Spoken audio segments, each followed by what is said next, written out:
Live on Stream It Sports NoCo, it's Northern Colorado High School football. This broadcast is brought to you by Jim's Wings, Northern Colorado's favorite wings since 1991. By Pedersen Toyota in Fort Collins, everything cars made easy. And by First Bank. Visit any of our convenient locations in Northern Colorado. First Bank, banking for good. And now for the play-by-play, here's David Haase and Randy McCoy. Welcome to beautiful Fort Collins, Colorado. Tonight from French Field, Rocky Mountain and Fort Collins meet for the first time since 2013. Hello, everybody. I'm David Haase, along with Randy McCoy and Max Fink tonight on camera. A city rivalry game right out of the gate, Randy. It's going to be a good one. It should be a good one. These two teams, since Fort Collins went down to the 4A level, they have not played again since 2013, but I'm sure it will be picked up. The rivalry will be picked up very quickly. Beautiful night. This is what they call a Chamber of Commerce night, isn't it, I believe? Yeah, if we keep some smoke out of the way here, we've got those wildfires playing into it. We'll see how the second half appears, but you know what? Good temperature, warm night, good night for the athletes, great night for the fans to be here. And a good night for us to be here. We're starting our 7th season bringing you Poudre School District athletics. We've got some surprises this year, Dave. We've added a few high schools to our plan, and we're kind of sprawling. Great season, you bet. Calling it Northern Colorado Sprawling, I think. Won't you tell us a little bit about some of the high schools? We're going to add, we had Greeley West for 3 games, a program that's really been up there in the 4A ranks, along with Windsor and Loveland, 2 schools that Windsor and Loveland being that have no introduction to the playoffs, and we look forward to a great fall there too. And after that, we're going to have some sports this winter. We're going to have wrestling. We're going to have some wrestling locally. Great wrestling programs here in town. We do. We're going to have 2 soccer game matches here in the fall as well. In September, we're going to have Fort Collins and Fossil Ridge and Rocky and Poudre. And I don't want to forget, we're going to be going to Longmont for a couple of games. Yep. Skyline. All of the 4A teams that we are going to be broadcasting are all in the top 10 in the state. Speaking of top 10, Tuesday night, we've got could be the cream of the crop of the entire season right here on Stream of Sports. Yep, we got volleyball starting up next week, and it'll be a good one with Samantha Peters on the call. Yes, and Cody McCoy will be over there, and we're actually going to get Phil Mildren out of his house. He's going to come over on camera. Celebrity sighting. The celebrity sighting, but have number 1 Fort Collins, number 2 Chaparral is going to be coming to Fort Collins to Fossil Ridge, and we've got 3 teams here in town. Fossil Ridge preseason number 1, lost in the quarters last year, but boy, they're loaded comeback. And then Rocky Mountain and Fort Collins, both 2 top 10 teams. A lot of sports this fall. Glad to bring it to you. Yeah, so we're we've been chomping at the bit to get this season started, and we're just so glad to be able to bring you our 7th season, bringing you high school sports right here on Stream It Sports. Randy McCoy, David Haase, Max Fink. You'll be hearing Eric Freehoff on a few games here, former CSU star. And he was Rocky a star. Mountain Star too. Yeah, yes, Rocky Mountain Star. And again, Sam Peters, who we won't get honor for being from Cherry Creek, but she'll be part of our volleyball. Got Cody McCoy, Max Fink.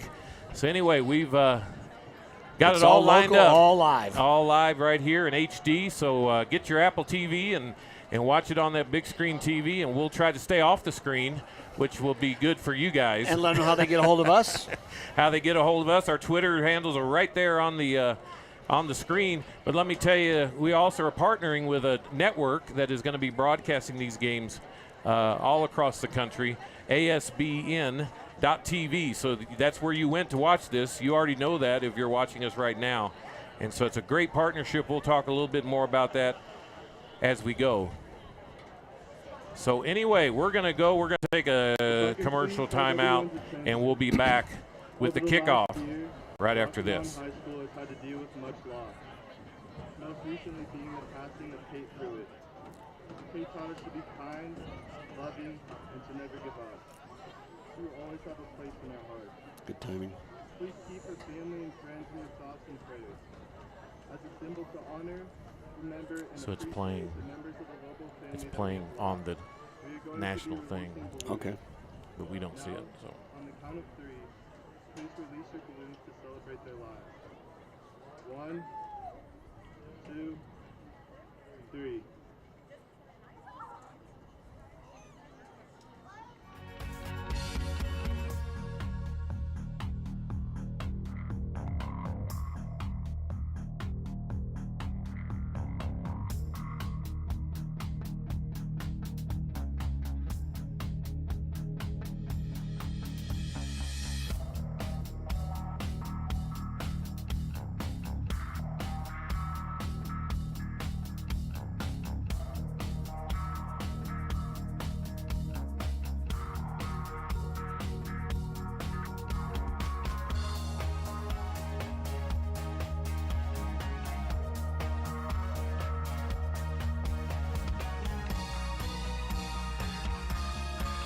I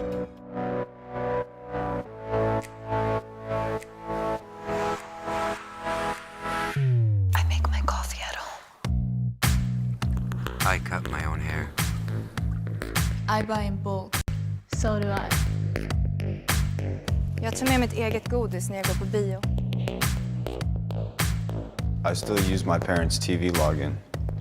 Saving is in style. Start saving with the Anywhere account today. There comes a time in every athlete's life when their participation in sports is coming to an end, and so officiating is a way to stay involved. The day I started officiating is just as fun as now. When I'm officiating, making decisions, a decision that's instantaneous, for me there's no greater feeling. I became an official because I wanted to give back. Get off the couch and get into the game. Become an official.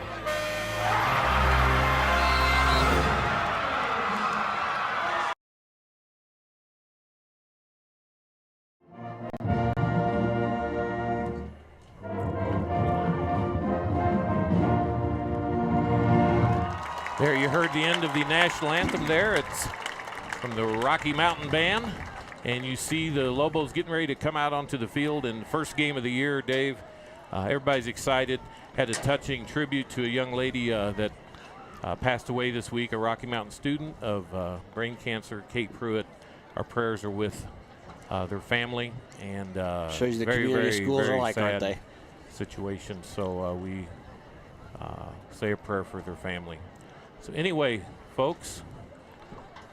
Thanks for tuning in tonight. You know what? We get to start with a game that a lot of times is decided how the city's going to go, and right away it's the first one out of the gate for both these schools. We did have Fossil Ridge play a game last night. They played Castleview. Great game. They rallied, but fell just short, 35-28. But boy, there's a team that, you know, that they showed the offense, and at times their defense was up and down against a pretty game squad from Castleview. So we look for this year to be an exciting year here in the city. And then Pooter, you know, they're on the road, and we'll get some results on them tonight too as we come through it all. But boy, I'm so excited for this Front Range League now. It's kind of back in the northern Colorado area, isn't it? Yeah, and that's what we talked about the last couple of years. We've had teams traveling all over the place, and so and we're going to have all of the city games for you this year here in Fort Collins, as well as a city game in another town. We're going to have a city game in Longmont with Skyline and Longmont, who have not played for about 4 years as well because of some of the conference stuff. So a lot of exciting games.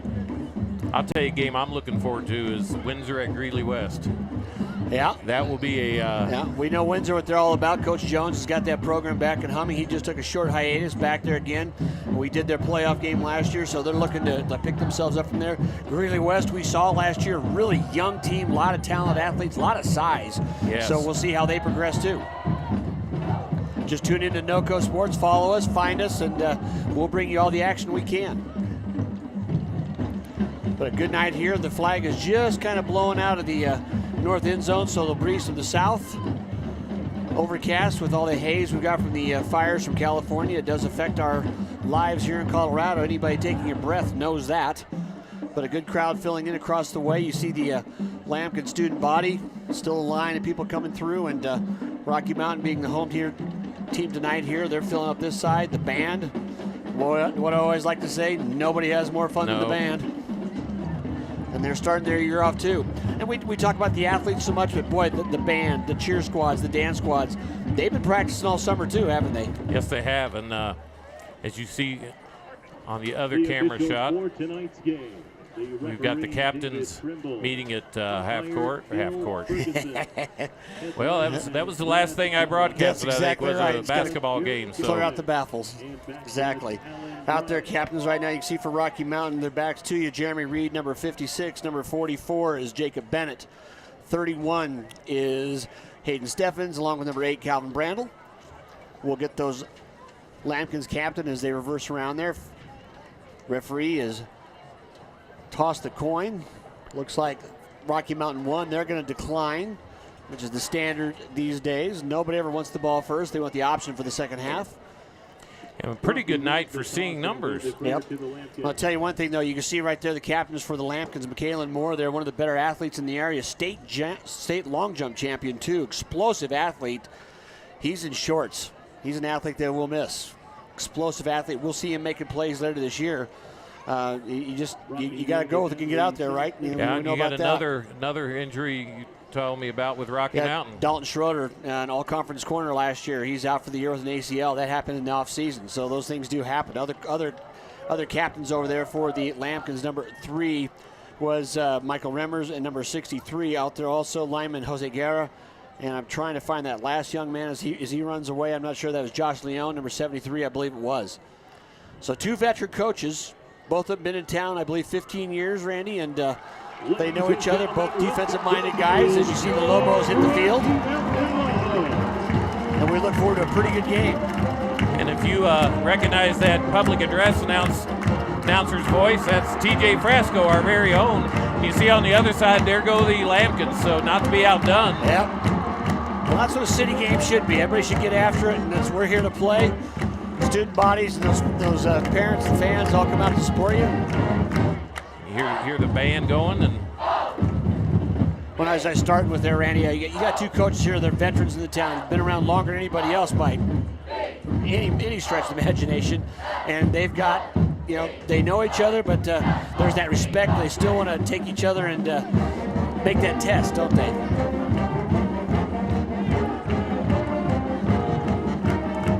Hard to believe it's here, huh? We've been. Well, as I heard it on the radio today, the great summer of sorrow, our year of waiting is over. Football is back. Yeah. Friday night lights, and that's what we've got here. Still the most popular thing to do in this country, and back those kids. But like we said, it's a school spirit thing. We talked about all the things that go on to make this game right. Officials, they have summer classes. They have summer practice too. But it's still the first game for everybody, so we will see the results here of all those efforts quickly.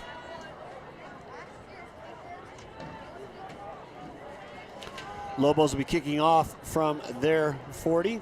Kicker who is sliding over to his left side, Jacob Willick, number 22, the junior. Boy, over the years, we've seen how kicking is such a big deal. If you can stop returns and all those other things that go along with the kicking game. We did talk to the officials beforehand. There is a new call this year. There's a blindside block. If you hit a player that can't see you coming on a kick or any type of return, that is a personal foul. So it will take a while for those athletes to do it. So here we go, folks. Football 2018. Kickoff goes through the end zone. Kickoff, Willick just hammered that line drive. Never got as high as the top of the goalpost. Almost went out the back of the end zone. So Lobos out on defense. First of all, quarterback Iverson, we saw last year, he had a 2-to-1 ratio, touchdown passes to interceptions, kind of that learning years as a sophomore, exceptional athlete back there. So his experience will be a key for Coach Rice and his team. I'm going to apologize for this first half right off. We've got a lot of new software and equipment, folks, and so I'm trying straight to keep in the middle. up. Big gain going across first down yardage and more out to the 34-yard line. Michael Remmers, left side and goes. You think he's going to get a few carries this year? Well, he's a proven returner, and you got to take your quarterback. You got to take the heat off your quarterback. You got to give him that step or two. If you can't run it, we know Coach Brook will just bring the heat, and they'll play the run on the way to the quarterback. You've got to be able to run the ball. Lobos with 4 down linemen. Reed give again. Remmers trying to go the outside this time, probably going to lose a yard. And these two teams, they're public schools, so they have to create a team. Yep. Based on who comes out, huh? Yep. Tackle that time, forced out of bounds. Mullenhammer, number 41. Second down and 10 yards. Doing what you got to do when you're the outside linebacker. You got to keep your head across the bow. Nobody crosses your face. Second 11 now. Ball spotted on the 33-yard line.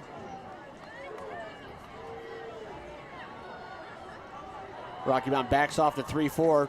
Play change, though, from the sideline coming in.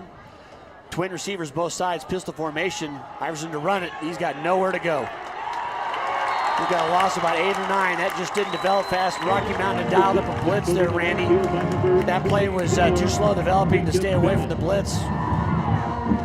So that'll bring 3rd and long.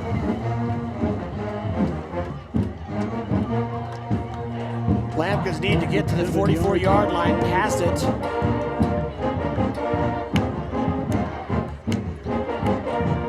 one of those tough plays. I don't care what level you're at. Tom Brady has a hard time converting third and long like that. Third down and 17 yards to go.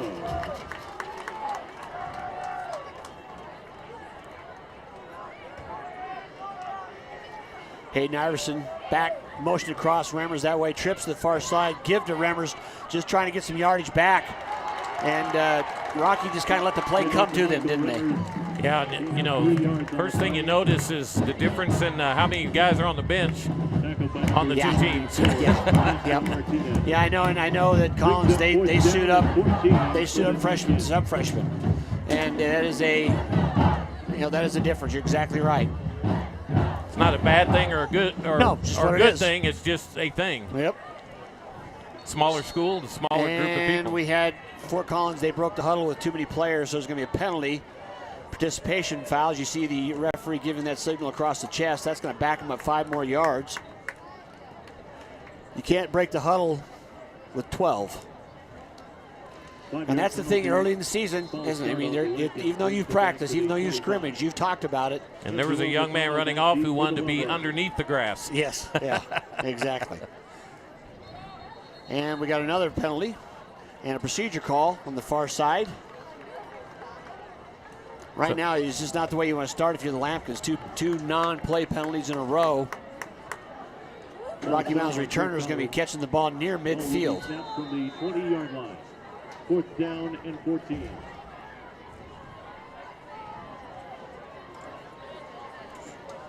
Good snap, no rush, low line drive kick.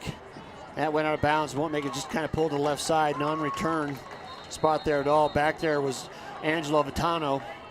Goes out of bounds. So now we'll see. Rocky Mountain traditionally has not had a great offense the last few years. They've done it with just a pound the ground game. I mean, 2 years ago, the Hargraves had about 1,800 yards and nearly 30 touchdowns, but they're going to wear you out. They want to play offense in a phone booth. They want to beat you up and make you come to them. Well, they replaced two stars on the left side of the line, the two Lovell brothers. One is now at Arizona State playing, the next big about 600 pounds.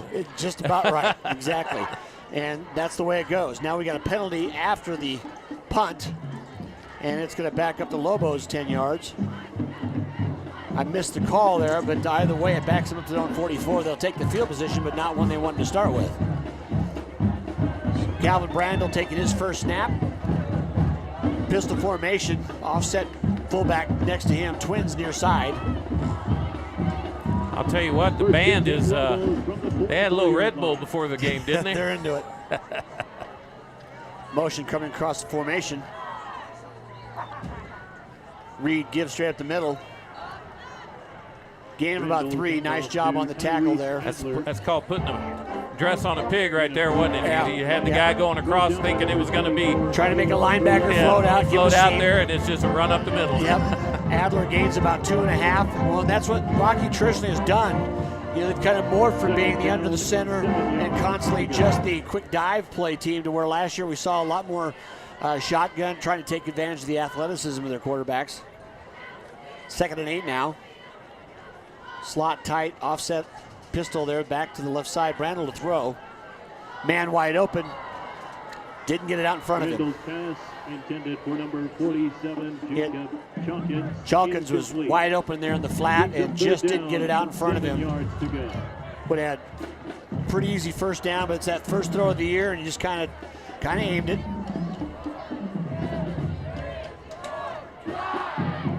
Want to thank Russ McKinsky, our fine AD.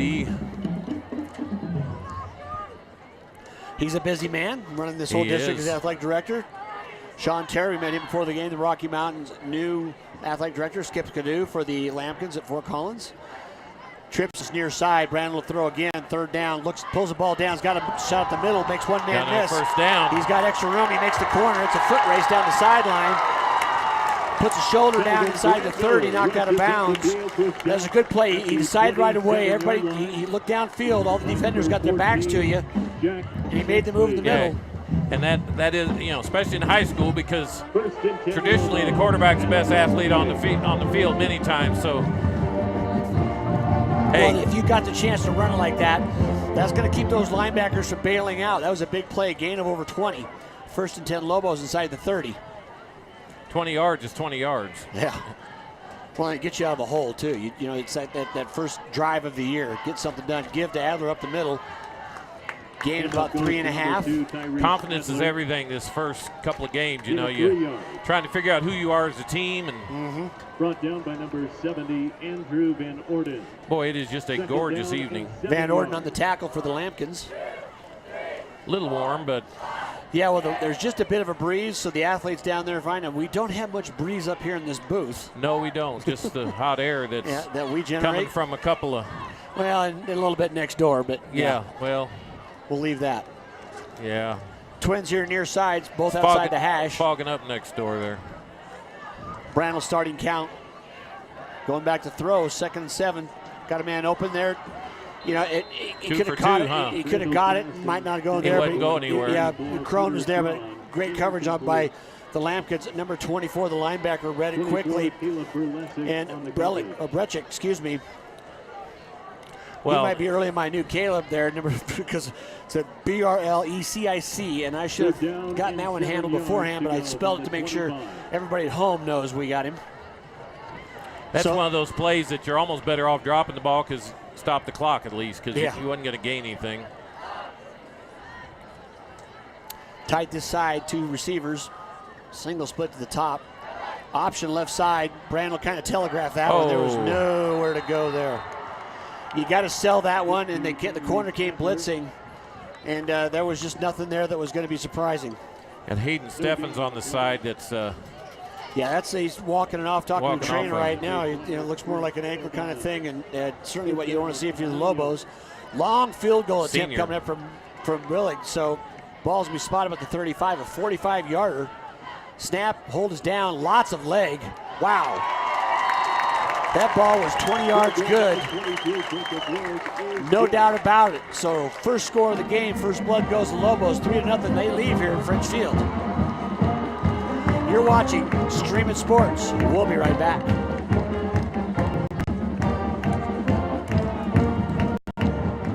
Pay your friends back.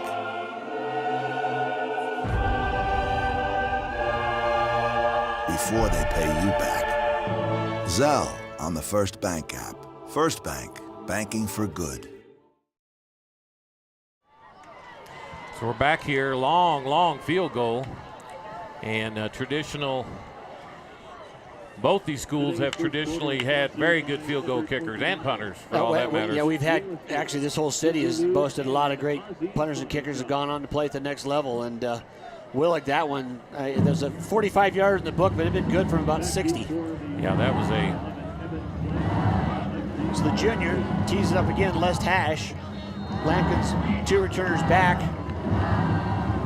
Bashara, and this one's going to be low. They turned it over, trying to keep a play. Fumbled on the ground, picked up at the 14-yard line. Tough thing there for the return is you don't get any momentum going. He's going to be tackled about the 25.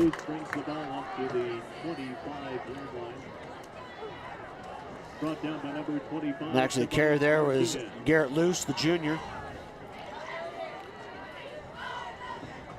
I thought I had number 10 out there, been Dorian McGarity. We do have a pretty decent number set here tonight. We like the Rockies. They got those white numbers on those dark jerseys, and pretty decent for the Lampkins. It's later in the year, it gets a little bit more trying for us. Especially when they wear those dark blue with the silver.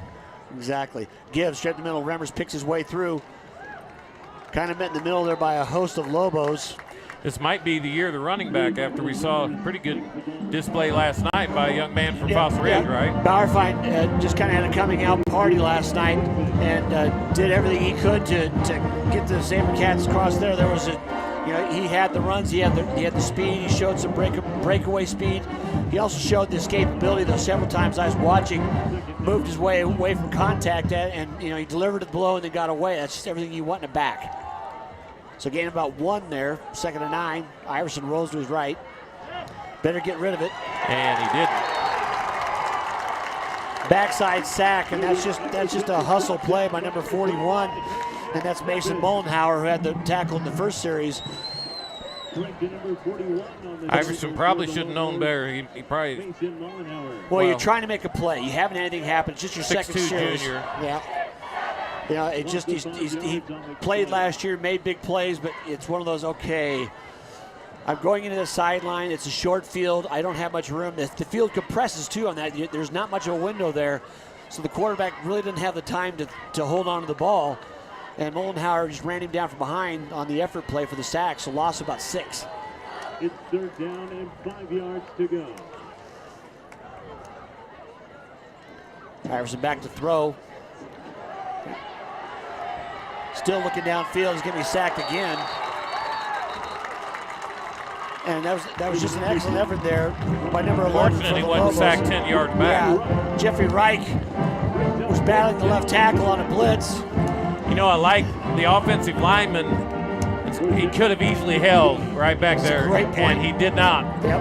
And I was watching him to see, what am I going to do here? Yep. You got a decision to make. Yep. And you're exactly right. And you know, his guy didn't get the sack, but. Well, that's Bruxford over there, number 73, Brian Bruxford. Now, if you see the break from the huddle there to single line, punt formation, we've seen Fort Collins do a lot of things out of the punt formation, but punt. Low driving kick over the head. Picked up, turns the corner, gets across midfield. Not much room there, but stopped it. Now I think we're going to see our first blindside block. You see the umpire throwing that flag right there in the middle of the field, and we'll see the signal coming up, either block in the back or blindside. Well, you can pretty much guarantee there's going to be a penalty on every punt this year. They can call it about any time they want, and I think that one was fairly obvious. And kind of the difference there, Rocky really wasn't in a punt formation return. We'll see the referee as we zoom in there. Nice job, Max, giving us the look at the referee for the call. Personal foul. It is that fist going together. That's that blindside block we're talking about. New call this year. You can't hit a defender or you go from defender to offensive player in the defense. You can't block on the return with somebody not being able to see. And it's counterintuitive because when me and you played, that was the money shot. And we've all gotten it to us and done it. Yeah, that's the one you want to be part of and not be the one. You want to be the hitter or not the hittee. So that drives the Lobos back, 1st and 10, ball on their 36-yard line. Had some success in the first drive, ended though in a field goal. Lampkins did a nice job of bowing their neck. Brandel throws the slant. That ball was on the money. 3 for 3 now, huh? That ball was on the money but dropped. That's 3 drops. Yeah, he hit Lefke. Well, that one did a nice job. He turned around, squared his shoulders, he threw to the receiver. Great throw. So it was timely and it was there. But if you're Coach Brooks, you got to say, guys, relax. Yeah. Relax. They can't eat you. Yep, that's early. 5:29 left here in the first quarter. Thanks for tuning in to Streaming Sports. We're the NOCO broadcast. David Haase along with Randy McCoy. Max Fink on camera as we come up 2nd and 10 now for the Lobos. Pistol formation, tight behind the guard tackle, run right up the middle. Well, here's the thing is, if you can't pass, it's hard to run. Well, and they played that one on the way too. It's like, yeah, you gotta prove you can do it first. First carry tonight. That was Jordan Yancey, leading returning rusher for the Lobos. His first carry. Yeah, you're going to have to show you can catch that ball because right now they're 3 for 3 in drops. So, and no doubt they can, but if you're Fort Collins, you just got to say, well, you're going to have to show us. Yeah, we will try to play the man well. Fort Collins has always played a really tight man defense with a safety over the top. You see that right now, a single safety over the middle. A lot of pressure on their corners. Pass right down the middle, caught. Going to be short. Nice job there on the defense for the Lampkins, sticking with the receiver. Yeah, it's either holding or Caleb Reed. Roughing the passer back there. Personal foul, roughing the passer. Yes, it is. I didn't see it, but as we got saw in rid the of the ball NFL last year, it don't take much. Yep. Well, we got rid of the ball pretty early, so there was nobody around him, so somebody really extended their rush and put a hit on Brandel, the quarterback. And because that ball was out of his hands pretty quickly on the short pass to the tight end.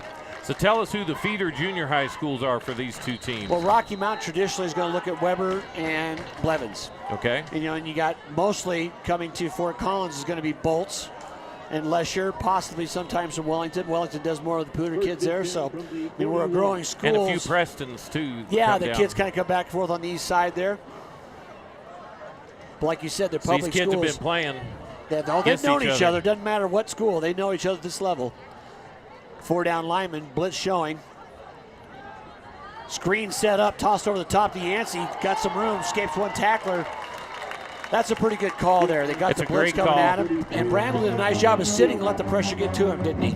Yeah, that's a play in 3 games will look great. It was very robotic that time, but come game 3, that's liable to break for a touchdown or something. Well, Yancey took it in and goes north and south right away, which is what you got to tell your kids to do. If you got a chance to make a break, you find that out after the fact. You go north and south, you get yardage. 3:35 left here in the first. Twins the top of your screen. Little anticipation that time by the running back. Didn't hold his spot, so a procedure call. And that's the thing, though, if you fall down, get back up and get set. So, Max, we got a Lobo sighting down here in the front. And we do have a mascot down here right about the 50-yard line. Not a great night to be in a mascot uniform. Wow. Yeah, you're right. About 90 degrees. Of course, I can use it, but yeah, that's still a younger man's game. I can use a whole season of it. That's still a younger man's game. So after the penalty. Or woman. We don't know who's under there. Yeah. 2nd and 8. Fullback behind the guard, kind of a protector there, pistol formation. Give to Yancey. Tears up the middle. But you can tell he wanted the ball. He was kind of leaning as the snap come forward. Gain of a couple. He's going to be the bell cow this year, I'm assuming. Yeah, he was big last year. Yep, Yancey and Adler are 2 guys that they'd love to be able to pound the ball because, as we've seen it, if you can run the ball, you run the clock, you don't give the ball back, the game gets really short. Even though they're up just 3-0, Rocky will stick to their guns. That's their MO. They want to run the clock.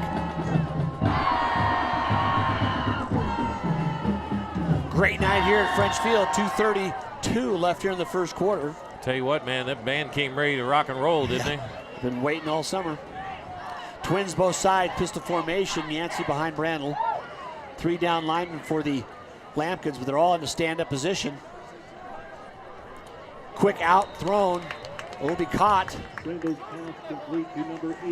Nice job of driving on the ball that time, stepping away. Andrew Mosbar caught it just short of the first down yard to gain. That's one of those you got to find the sticks. That's that type of play in another week or two. I drove the defender off. That pass to be completed past that. You're just a half a yard short, and that's not much, but it makes such a difference. Well, the game will slow down each week, and yep. And that's such a thing for all athletes, girls and boys both. Once you get a little more comfortable, you start putting things together, it does slow down. Nice crowd across the way here. Yep. We'll get a shot of that after this play. 4th, late give, and boy, did that flag come. Referee, he rested his arm this winter too. That had this summer. That had a pretty good velocity on it. Usually by the end of the year, they've all got to have a Tommy John surgery. But, and the holding call is in against the Lobos. That'll back them up. I don't know if that'll put you into the full-on I want to kick it or not, but 4th and 10. Your defense has played pretty well twice in a row, and that's going to be the call. Willig's coming on the field, and the punt team's coming out. I'd agree with that one, too. Your defense has played well. You try to pin the Lampkins down, make them go long yardage. Yeah, Rimmer's the only thing you've seen that's working right now for Fort Collins, which is not unusual for first quarter of the first season. Exactly. Yep. Good snap, no rush. Willig just pushes it straight up in the air. A lot of hang there. That's going to hit somebody. Drops about the 12-yard line, bounces around. And good punt coverage. Well, if you see that, that's what you want to see in the coaching there. Lobos had guys ran down to the goal line and turned around. Didn't get the bounce Willig would like, but that'll keep it inside the 20-yard line. So a net gain of trying to just kick it through the end zone with 59 seconds left. You're watching Streaming Sports. Little breeze coming through here, and yeah, it's actually changed. Now the breeze is coming out of the south and actually starting to pick up.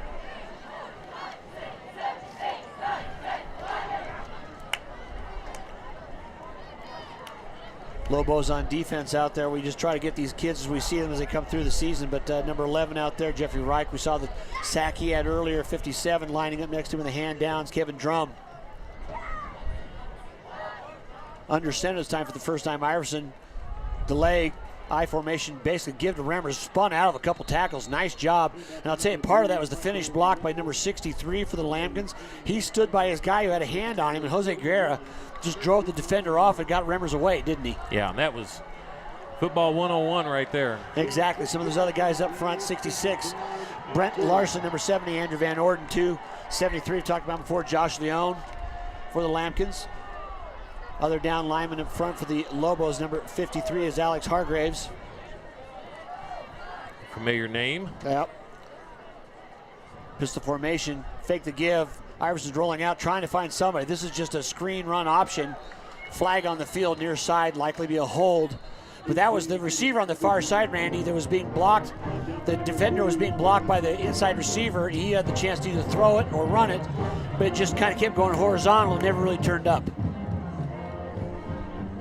Well, and if you're a receiver, don't you have to break your block and get out there where you can throw it to you? Or? Well, if you know, the other receiver was blocking for the secondary receiver who backed up, so he had the chance to either throw a quick screen pass, but he was trying to read the safety, and they strung him out.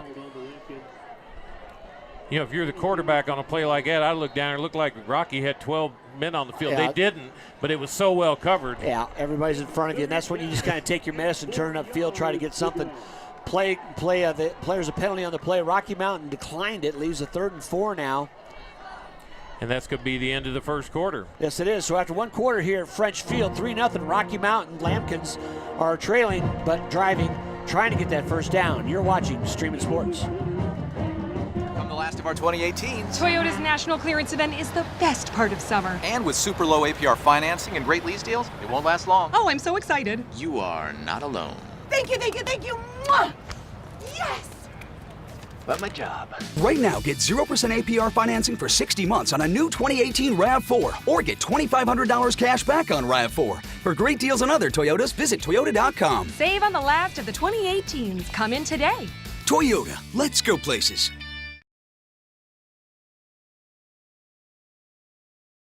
You're watching high school sports on Stream It Sports NoCo. So we're back here, beginning of the second quarter. Randy McCoy, David Haase here with you. Want to also thank one of our other sponsors, Jim's Wings. The best wings in Fort Collins or Northern Colorado. Oh, I can for testify. a long, long time. I can testify. I don't know. Did anybody come and take your challenge over this summer? No, you know what? I've told that out there. If anybody wants to try the Ram Hot, I'm buying. I'll take an athlete, a student from any one of the 4 high schools in town. You just find me on Dave H1923 on Twitter. I'll set it up, and I'll watch you go down in flames. Big third down here. Wings. 4 down lineman Lobo showing press coverage on the outside, near side us. Nobody's on the slot. Motion, though. Remmers gets out of that slot. Give to Remmers on the sweep. Bounced off one tackle, a hard hit, but he's not going to get there. And just kind of slow going, trying to get that edge, and it didn't happen. Well, you know, they're going to have to. Right there looked like if he would have faked that handoff and ran it, kept it himself, that he had some run. And that's the room next. to run. That's the next part of it. Is there a true RPO, run pass option? Well, that was just a run, and the quarterback's going to have to take a chance, and Iverson's going to have to pull that and go. Punt formation again now for the Lambkins. Retreating back to about midfield, Angelo Vitano again.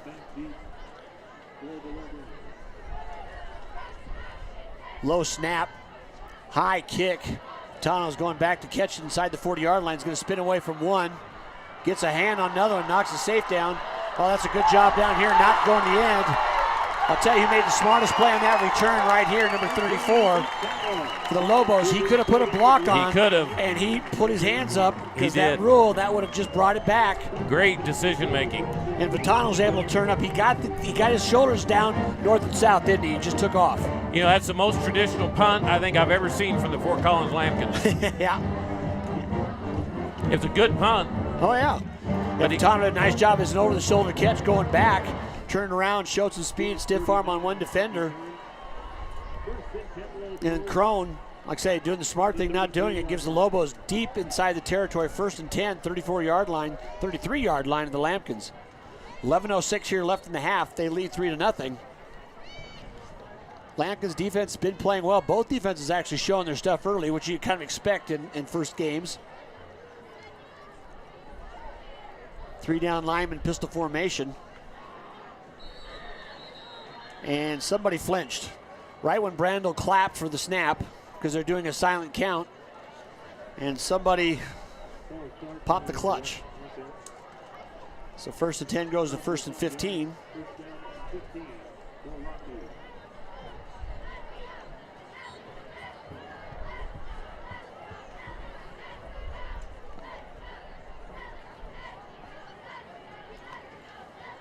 Get some more of those big fellas up front there for the Lampkins. Number 99, Dave Sappa, kind of a field side linebacker. 57 out there also.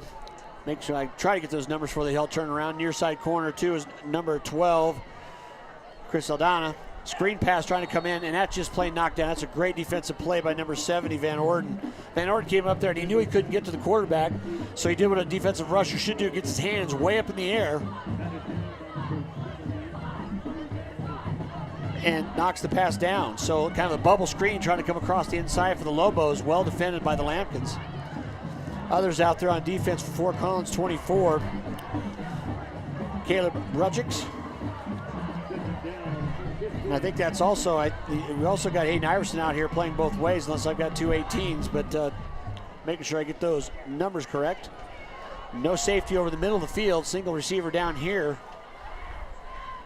Heavy formation, option should run, but just great penetration right up the middle, right away by the Lampkins. Lampkins playing right across the front quite well. 73 again, Josh Leone making the play. Brandel really didn't have a chance. He thought he could tuck him underneath, but needed to make a quick pitch on that one. All those things that happened in those first few games, plus an option to the left side, Randy, tougher for most high school quarterbacks to make that left-handed pitch.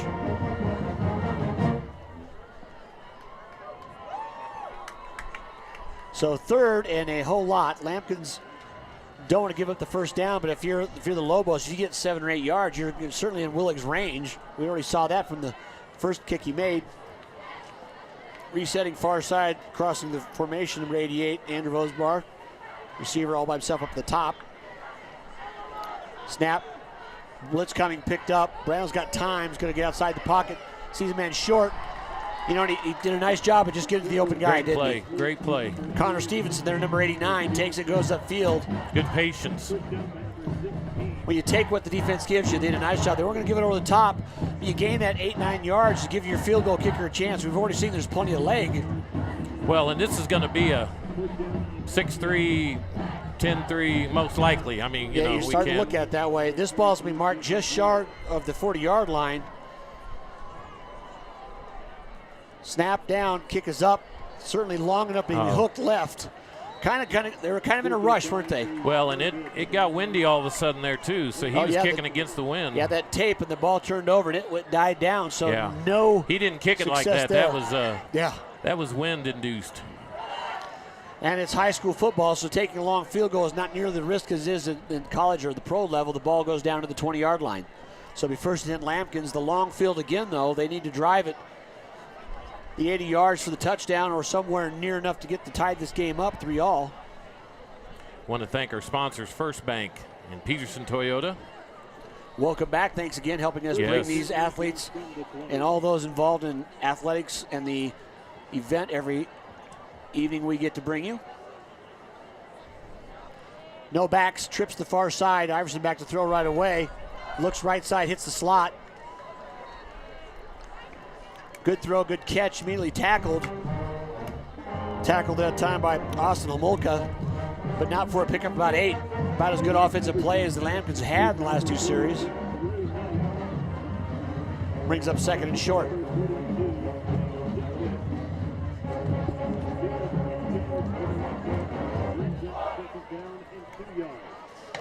Back in the pistol, Rammers behind Iverson. Twins both sides. Middle screen coming. Boy, good hit, but didn't get the wrap. Nice job of holding on to the ball that time, too. A pretty hard hit after the catch, but the catch and run by Brandon Villalpando. First down yardage for the Lampkins. Tackle trailing on the play that time. Jeffrey Reich, who saw it, come back underneath from his defensive end spot, made the tackle, but just a little late by a step. Under 9 to play here in the half. A little bit of rhythm there for the Lampkins, getting a first down on 2 plays, Randy. Bunch formation. Twin receivers both side, but tight to the formation. Ball's up in the air, and that was very lucky not to be a quick 6 the other way.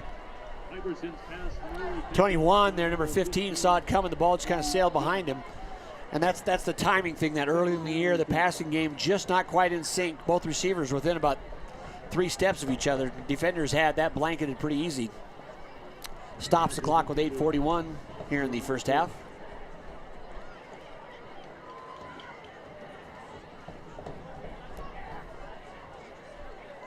The wind's kind of shifted again. Now it's coming more directly out of the west. Flag in the north end zone. Gives us our key. I formation, Iverson under center.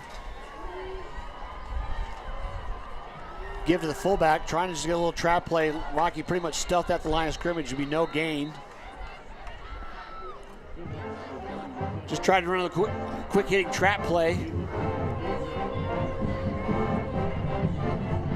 So that'll bring up a 3rd down and 10.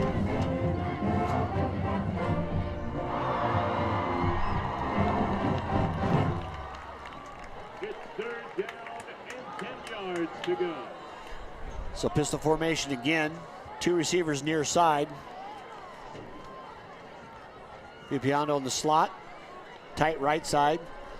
Rocky Mountain showing blitz. They bring 6. Iverson rolls out. It's got a man downfield high. Nice throw. Yeah, good throw that time. Hits Villalpando just at the sticks, wasn't it? Yeah, great job. A great job of getting where he needed to be for the first down. Yep. Turning around, planting, catching the ball with his hands and chest. Yep, bringing it in. And when he turned and he went straight north-south. Turned around, make sure he got the yard or 2 he needed, just to be sure. Big first down for the Lampkins. First one here, I think, in about 2 drives. And that's what your offense needs. You need to get some rhythm. You need to get your defense a chance to stay off the field a bit too. It's a tight game. 1 play's difference. It's just 3-0, folks. And Iverson's got the arm to make that play too. We Well, saw last year a little bit. Yeah, rolling to your left side like that, you got to fire that ball. It comes across your body. You don't get that extra push. Give straight to the middle. Remmers falls forward for about 4, maybe 5. And we've seen Coach Rice. He gets everything he can out of a quarterback, doesn't he? Yep. You got to be an athlete to play quarterback for him. Yep. As you see the quarterback running off the field, you get conditioning in. Back onto the field to get the play. That's about one of the few teams we see actually do that consistently.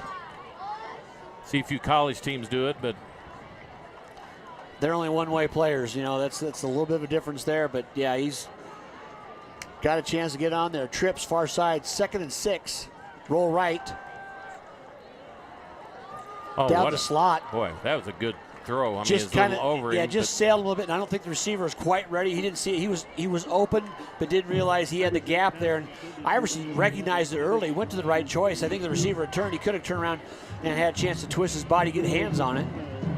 Nice job of coming underneath the play, too, by the safety there that time for the Lobos, Vitano. So 3rd and 6 again. At middle and distance, if you're a Lampkins, they haven't had much success going up the middle. You know, that plays the outside, the rollouts by Iverson. Finding that target. Talk about a quick first half. Yeah.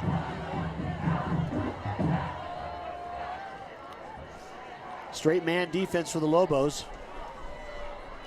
4 down lineman, no blitz, trying to get underneath. Ball was tipped. Nice job on the catch that time. Villalpando again, the go-to receiver. That's the 3rd connection between him and Iverson. Another first down.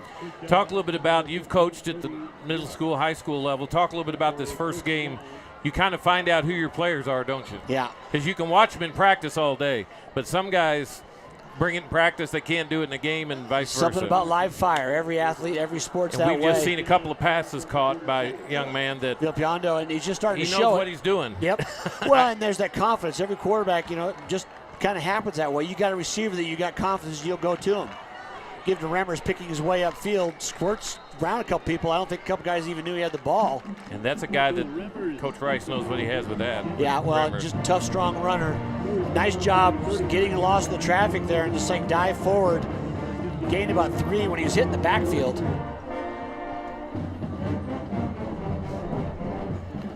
Rocky's kind of laid off the blitz the last 3 or 4 plays. We'll see if they stick with that. Under 5:35 to play here now in the first half. Trips near side.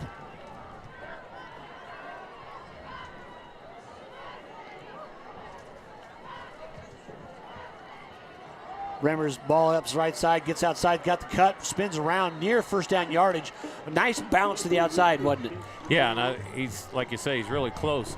Wanted to just talk just briefly. We're hopefully going to get Sean Terry, the new athletic director here at Rocky Mountain. As you well know, Wayne. Yep, Wayne Monomog retired after many years of service, so the new guy gets to be here. Yeah, so he's going to try to. The fullback dive works, but we get Sean Terry up here, came up from Mountain Vista, and talked to him about how he likes the Northern Colorado work. Found out that he has lived in Loveland. He was driving to Mountain Vista. That had to be brutal. Oh, my gosh. 2 years he did that, so we'll talk a little bit more about he had to be pretty his mental health. Yeah. All of a sudden your commute becomes you don't have time to eat a donut and coffee. Yeah.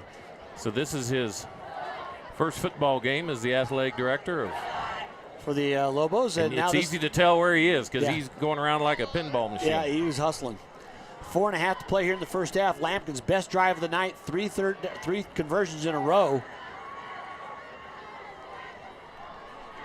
Motion over sets. Blitz coming from Rocky Mountain. Iverson's gone around the right side. Got the guess there. All the pressure came from this side. They give, and that was the run option they needed to have. He recognized that was the weak side. He took off and gained 5 or 6 right off the bat. You know, my thought was whichever quarterback relaxes and starts really playing first is going to be the team that's better. And right now, Iverson is doing that. He's relaxing. He's starting to throw the ball well. He's running, making good decisions. Started all last year. First game, got a little bit of rust, got that knocked off. He's going. And as you said, right, this drive right here, he's thrown several strikes. Yeah, this is a good drive. And well, it's what the Lampkins need. Find that way down there. Twins both side. Again, Iverson pulls it out. Another got good the decision. Slot. He's going to get into the end zone. Touchdown. Yes, he did. And, that was, again, they're just showing the edge and taking advantage of it. He got his shoulders straight forward and took off and sprinted. Rocky Mountain didn't recognize he had the ball in time, and he headed upfield, glanced off of 1 tackle into the end zone. 6 points, Lampkins. But there's the athleticism of your like I say, a full year starting that time. You said the confidence came back just in that drive alone, didn't it? Yeah, that was a great run, and it was more the decision making, really. Loudon-Harger on the extra point. That's blocked. Boy, Vitano came across the line there. Great break he had, but the snap wasn't handled quite correctly and didn't have a chance to get off, and Vitano just ate it up. So no PAT points there for the Lampkins after the drive, and then great touchdown run by Iverson. 3:31 left, 6-3 Lampkins over the Lobos. You're watching Streaming Sports.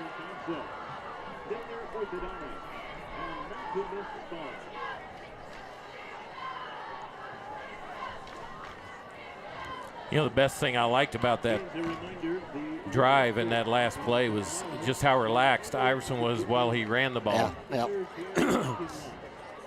Stayed within himself.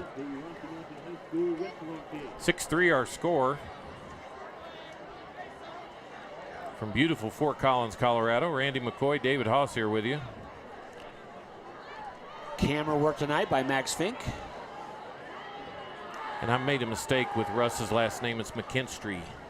So, I knew you did, but you made a fool of yourself, and we'll just... No, just your turn. Mine's coming up.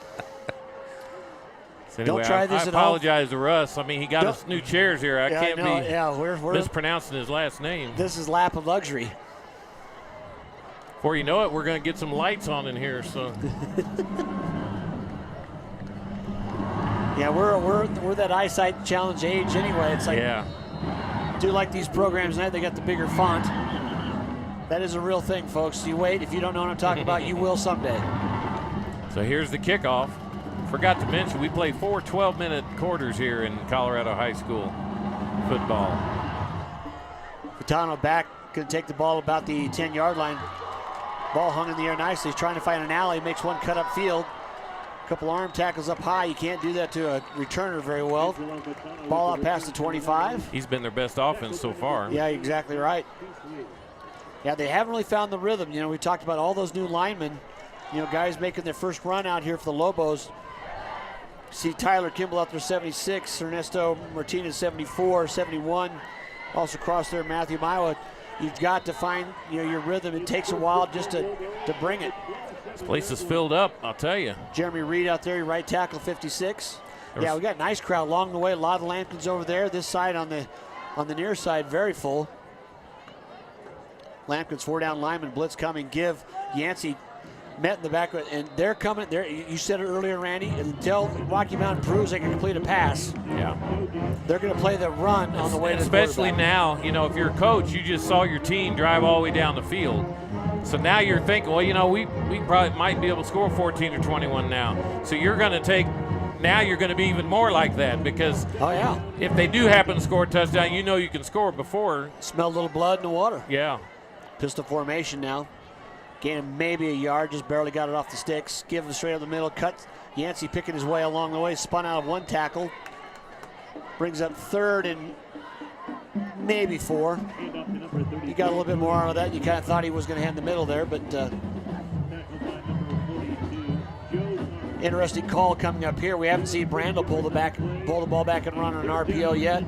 Tried a couple of sweep plays, but Lampkin's defense been pretty good.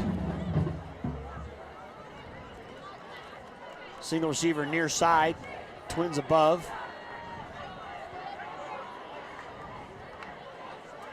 Give the ball to Yancey, spins off one, puts his head down, slides around. Boy, I tell you, that was just a gutsy run.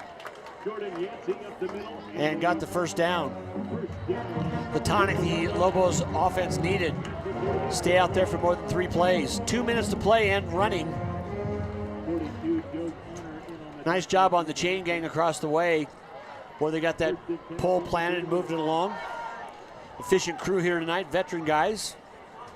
Best thing you always say about officials if you don't notice them, right? They're doing a good job. Yeah, doing a good job tonight. Give again, still the run play. Yancey spinning away from tacklers, but grabbed on and gone. Maybe a gain of 2 or 3. Big fellow there, number 72, just kind of hopped on and took him down. That's James Swan. You know, one of the first games that we have later in the year, I believe it's September 21st, is Fort Collins at Loveland, which will be a great 4A game. Oh, yeah, you're exactly right. Loveland looks to be loaded this year. They're expecting good things. They're expecting to compete for a title, really. They're number 2 ranked.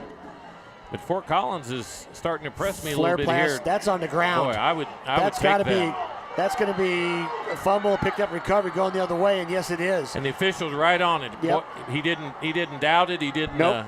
That was a lateral pass thrown out there to the running back, and just Adler just didn't pull it in. Big turnover picked up by the Lampkins and taking it going. Just to remind you, there is no replay in high school, so no. Well, it is what it is. Now somebody's talking down there. We got a late flag. See Coach Rice pushing his guys back. Well, that would be, Lampkin shouldn't be talking. Whoever did this is going to really hurt their team because it's going to take you out of either good field position or really put you on the doorstep. I mean, there's 55 seconds to play here. Now the officials are trying to huddle and see what they're going to call. And they might end up being one of those annoying dual penalties. Yeah, cross. So the conference going on, as you see there. Nice job on the camera, Max. We'll get our call see with now. The white hat. And we're not quite ready. Coach Brooke, Coach Rice would both like to know. That's a really big play after a turnover like that. And a flag thrown that late generally is a personal foul. Well, yeah, somebody either said the magic word or. Yeah, and the Lobos are backing up. Oh boy. But we still haven't got the call. But it's a personal foul. And a sideline warning on the Lobos also. So the near side official had something happen to him. No, it was on here. the Lampkins. A warning on the Lampkins, personal foul on the Lobos. Big penalty. Ball was outside the 20. Now it's just outside the 10. Minute left.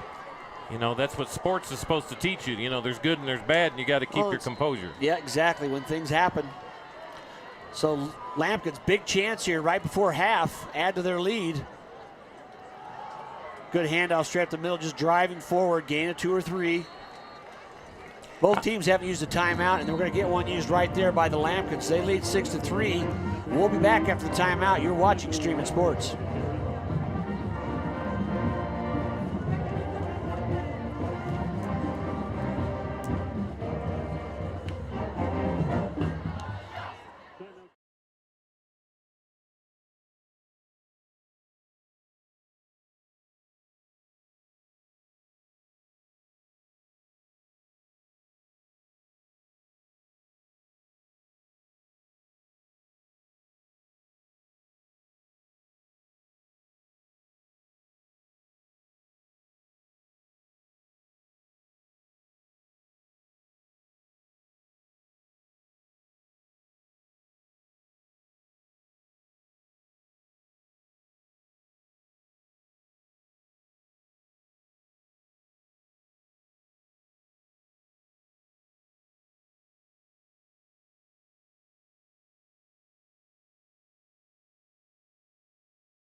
So we're back here now, second down.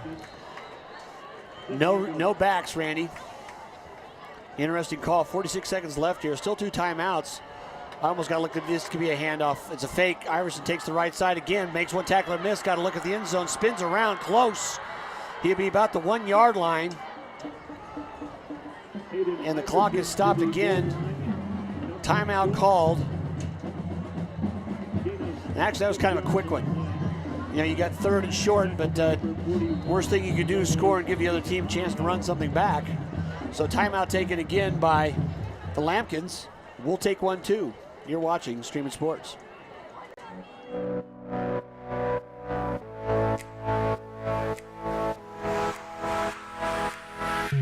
I make my coffee at home. I cut my own hair. I buy in bulk. So do I. Jag tar med mitt eget godis när jag går på bio.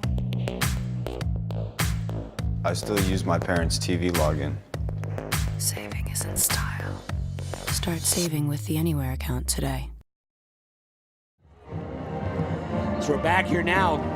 First down. Actually, the Lampkins are able to get a first down inside the 1 yard line, so it's 1st and goal to go.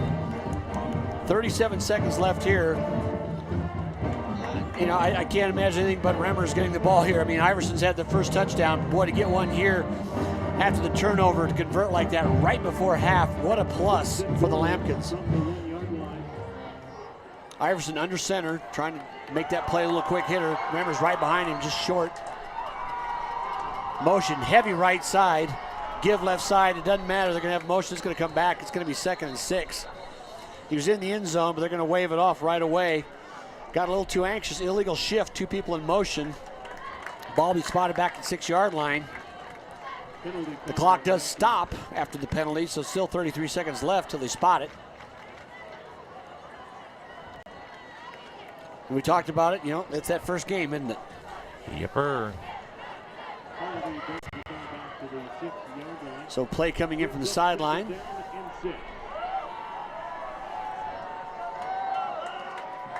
Clock will start on the snap.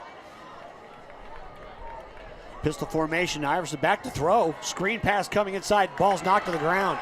Lucky that wasn't picked off. That ball was that was a pretty gutsy call of throwing a bubble screen down there because there's not that much room for the defense to bail out. You catch it, you walk in the end zone, Randy, but if you don't, stop the clock again. Your downs aren't your problem here, but now it's 2nd and 6, 28 seconds left.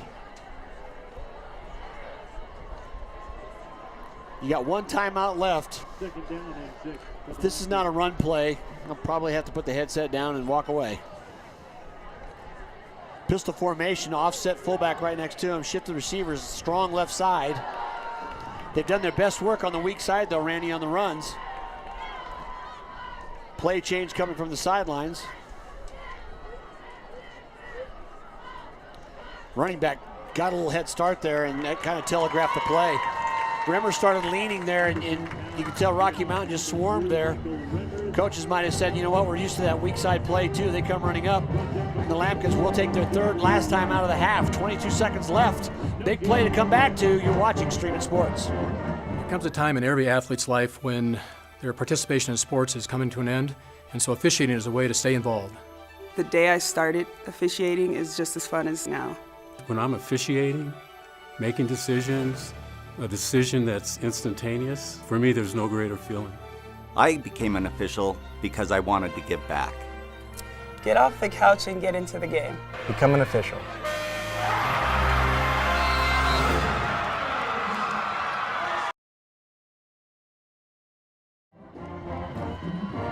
And we're back here. 22 seconds left. Big third down play here. Rocky Mountain could dodge a bullet after the turnover inside their own territory. Lampkins, you know, this is one of those risk-reward things. Do you want to score, but you got to come away with points. You got to have the chance to go for the field goal. So a big call early season here. You got the veteran quarterback. I think I'll let him throw it. Twins near side, roll out left, and we got another. Oh, it's gonna be encroachment on Rocky Mountain. Somebody lined up in the neutral zone. So the ball's gonna move half the way. Now 1 second went off. We'll see if they catch that because there was 22 seconds left. Really probably won't change the call too much. Went from the 6 to the 3. But obviously it was a rollout strong side. Didn't put the second back on the clock. Fort Collins knocked to the plane. Save play, rollout left, trying to find a pick play in the end zone. And just throws it away. There's a flag on the field. More than likely going to be a holding call. Yeah, it is a holding flag. It's a holding call. They're talking to Coach Brook. Do you want to decline it? I tell you what, they might take him back, and they will. There's a spot call in the backfield about the 11-yard line. They're going to move him back from there. The ball will be out to 20. So if you don't score from there, all of a sudden a field goal becomes much more interesting. And then you're right. There is a flag in the end zone also. It was late, so and there was only Rocky Mountain players around.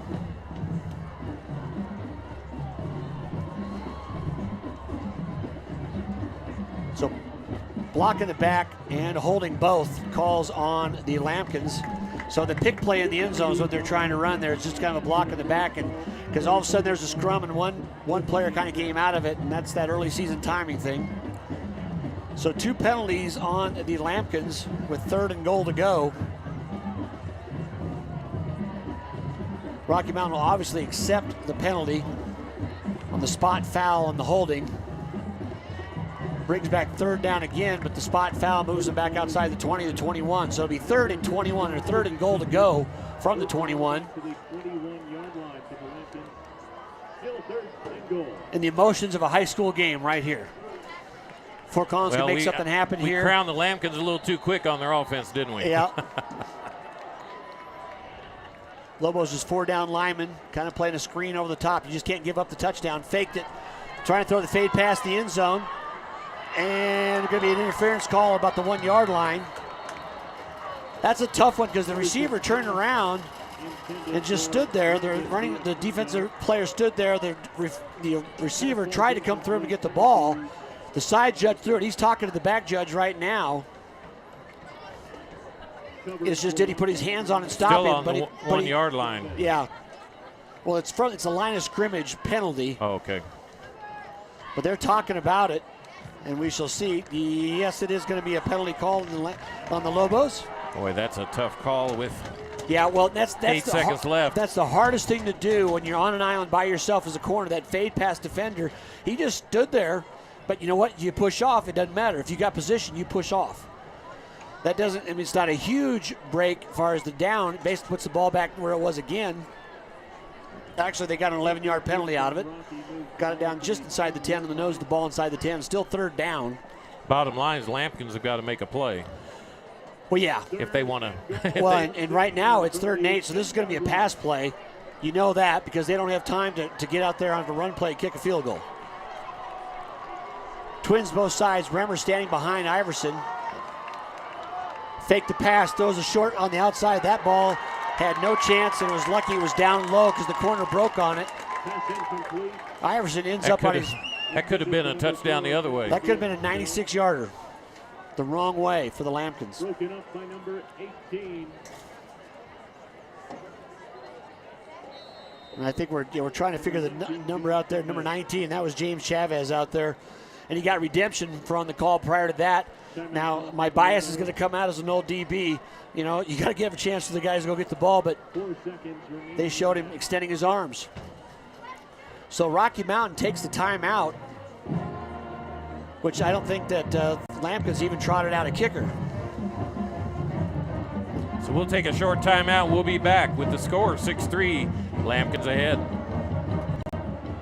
Pay your friends back.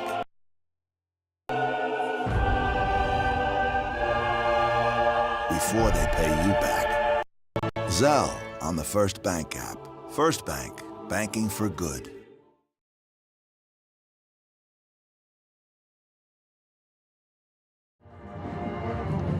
So we're back, and the Lampkins, they want to take advantage of the best chance they've had as a gift, and you know what? They're going to go for the field goal now. I thought they might try one more, but 4th and 10, that's a tough one. You get points any chance you can. So ball's going to be spotted about the 16-yard line, so just charter.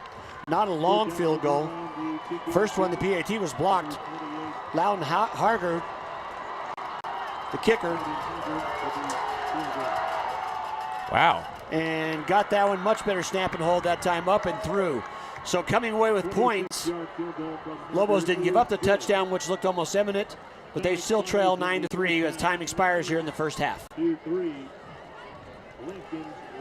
So join us again in the second half. Rocky Mountain will receive and see if they can do something to catch this game up. They're down 9-3. That second quarter pretty much owned by the Lampkins. You're watching Streaming Sports.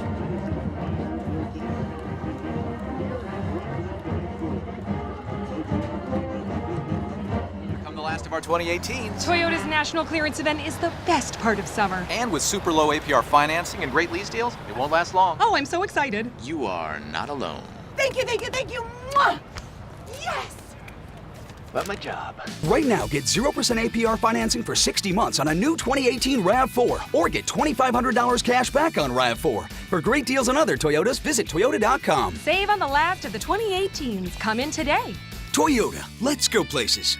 After playing the game for many years, and I decided I could either watch from the couch or get on the field and become part of the game. I became a judge because it was a natural transition from being a gymnast to coach, now judge. I love the large crowds, the excitement of the game, and you know what? I got the best seat in the house. Help these kids. Help this community. Become an official.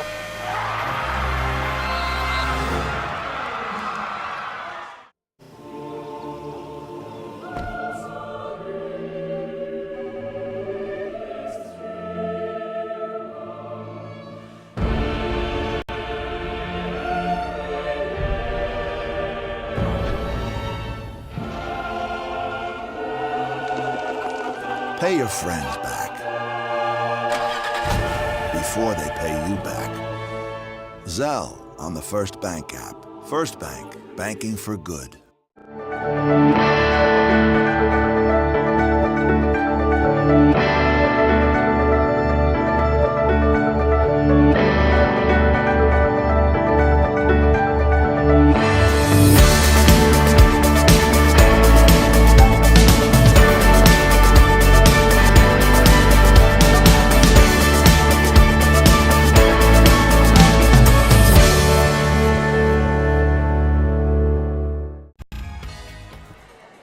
back here at halftime, and sitting over in the public address booth is a good old friend of ours, TJ Frasco, who was one of our helpers, workers about 4 or 5 years ago, and he has gone on, and he always wanted to do public address speaking. And how you doing, TJ? I am doing fantastic. As you can hear from his deep voice, he has made it. Oh, geez. He's now 23 years old. Tell us about this newest opportunity. I was so impressed with what you're getting ready to go do. Yeah, so back in July, I was scrolling through public address jobs and saw that the Wyoming Cowboys needed somebody and decided why not. And so fast forward 2 months of auditioning and demo tapes and all kinds of things, and they gave me the phone call that I wanted. And wow, that's awesome, man. I am blessed and super excited to get started. That's great. So you're going to be doing football and basketball? Basketball, yep. Men's basketball. So that is awesome. I'm excited, but I'm also going to have to sneak out at midnight being a Fort Collins resident. I don't want all these Ram fans knowing where I'm going. Yeah, so. Well, you know, maybe they won't recognize your voice from French Field here. So you're filling in tonight for young man who usually does it. Or Yep, just doing the backup job tonight here at French Field, but it's a fantastic atmosphere and great game too. Great game. I mean, you know, we need our Lobos to get some offense going, but they certainly can do that, I'm sure. Yeah, and so this summer you also had an interesting assignment with baseball. Yeah, yep. Which is your first love, really, My first love, yeah, I will say that. I've served as the PA announcer down in Colorado Springs for the Sky Sox for the past 3 years, and sad to see him go down to San Antonio, but it was a good opportunity, and just a lot to learn from those kind of places, you know. It's not the flashiest job in minor league baseball by any means, but it's enjoyable, and you learn a lot. So that's great. Well, TJ, I just wanted to bring you over here. I know you've got some halftime things you have to do as well. Yeah. I wanted to bring you over, say congratulations. TJ was, like I said, was with us, I think, you spent a couple of years with us, didn't you? It's been at least 4 years, yeah. Yeah, so 4 to 5 years, and spent a couple of years doing some producing and also doing some on-air stuff, and did some volleyball and did all kinds of different things for us, but really kind of got you started in liking this whole atmosphere and stuff, right? Just I tell you, every opportunity I took when I was young, and this was one of them, really inspired my desire to be around these games, and you guys definitely gave me, as Dave said, a launch pad into my future, and so I'm appreciative of that. Well, that's great. So anyway, there's TJ Frasco. He's got to go over and he's doing the public address announcing, and doing a great job tonight too. Really a lot of excitement in the air as you hear the band in the background. And so anyway, we will be back hopefully with Sean Terry, the AD for Rocky Mountain. You're watching Stream It Sports.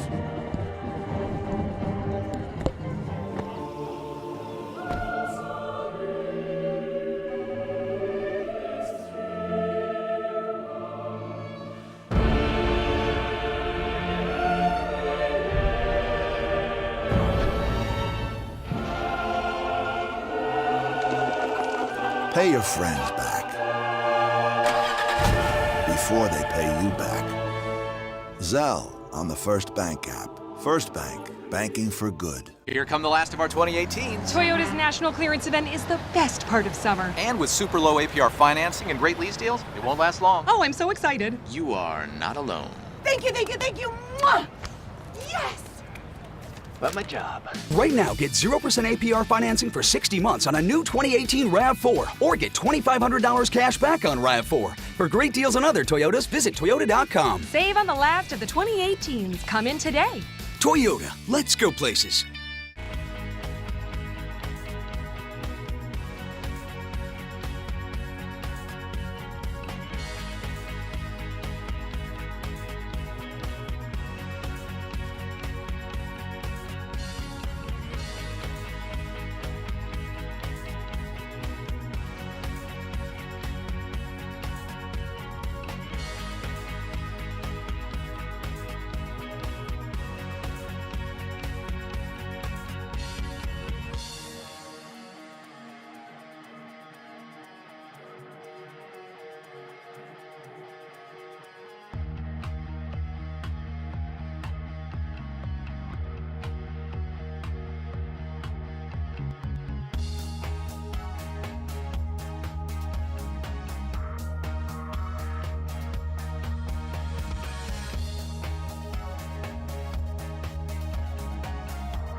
So here at halftime, 9-3 our score. The Lampkins on top. We are here with first-year, brand-new athletic director Sean Terry, and welcome to Fort Collins. Thank you very much. Thank you very much. I'm super excited about being here. Just every day has been a joy, not having to drive. Yeah, we were talking about that before when we said we were going to have you. It's like, that dude's been living in Loveland and driving to Mountain Vista. Yeah, 4 hours a day in the car. Wow, and for people who don't know where Mountain Vista is, that is on the south side of Denver, or Highland Ranch. Yep, I would get up around 3:30, work out, and beat traffic, and a lot of times slept in my office. Wow, that is amazing. So anyway, your first week, although athletic directors don't start the first day of school, do they? No. We actually, I'm sure you've heard, but we lost a game in week 5 in July. So I was looking for games all over the country and actually found a game for us in Kentucky. Okay. And so I'm doing the same thing next year because it's just a one-year deal, so I'll start the same process. So I pretty much never ended. I was working for about 2 months doing Mountain Vista and Rocky Mountain at the same time. Oh, were you? It was really weird at state baseball where we played each other. Everybody asked who I cheered for, and I'm like, well, I want to win a state title first. And then then we'll do it. So tell me about your family and a little bit about that. My wife, she's an elementary teacher. She teaches in Lincoln Elementary in Loveland. Okay. And then I have an 11-year-old daughter that's a big volleyball, basketball player, and she goes to Irwin Middle School in Loveland. And then my son, he's 9 and a huge lacrosse kid. Okay. Which broke my heart years ago when we moved from Kansas City. We've only been here 3 years. I coached his kindergarten tackle football team. So you're from Kansas City, huh? I am. So am I. Oh, sweet. Where'd you live? I lived all over. Leavenworth, I was an AD at William Crispin Independence. Okay. Coached in Harrisonville, lived in Overland Park. Wow, you were all over. We were always up north. My kids went to, or my old son went to Oak Park. Yep. He's actually a band director there now. So good friends of the Northmen there. Are you? North Yeah. Kansas City and Staley, all those schools. Yeah. And I actually looked at playing a few of them, but they were already full. So. Yeah, Staley's a powerhouse now, man. Yeah. They've been doing some stuff. Well, that's neat that you're a Chiefs fan then, like me, aren't you? Yeah, Royals and Chiefs fan. Yep, I am. Diehard. I like this guy, folks. My daughter's a huge Broncos fan. Her name's Peyton. Oh, poor thing. So when we moved here, Peyton Manning, she loved hearing her name said. So. Yeah, that's well, we just wanted to get you on here so people would hear you. And I see you've been running around here like a chicken with your head cut off, but you're doing a great job tonight of hosting and got a good game going here, although the Lobos are not ahead right now, but you got a great crowd. Good tickets, of people here. Yep, super awesome crowd. The kids have been great all day. We started with an assembly this morning and a neat tribute for Kate before the game, the national anthem. Yeah. And we just need to take care of the ball this second half and put one in and go up. Well, I told Dave, in this first game, it's really going to depend which quarterback settles down first. Yep. That's really, and Iverson settled down one drive, and that's really the difference in the game. I agree. And, I've seen him play this the third week in a row. Scrimmage looked awesome. Down at Castleview, struggled a little bit. Defense played amazing, so I'm ready to see that 2 weeks ago quarterback just to let it open it up, and his receivers can help him a little too. Yeah, those first 3 passes were drops. That hurts your confidence too when you're trying to start that. So anyway, that's Sean Terry, the new athletic director, taking over for Wayne, a beloved young man who retired last year. Good seeing him up here, but Sean's here with a lot of energy and happy to have you here on Stream It Sports. So anyway, we'll be back with the second half after this message. Perfect. Good. I make my coffee at home. I cut my own hair. Jag tar med mitt eget godis när jag går på bio. Saving is in style. Start saving with the Anywhere account today.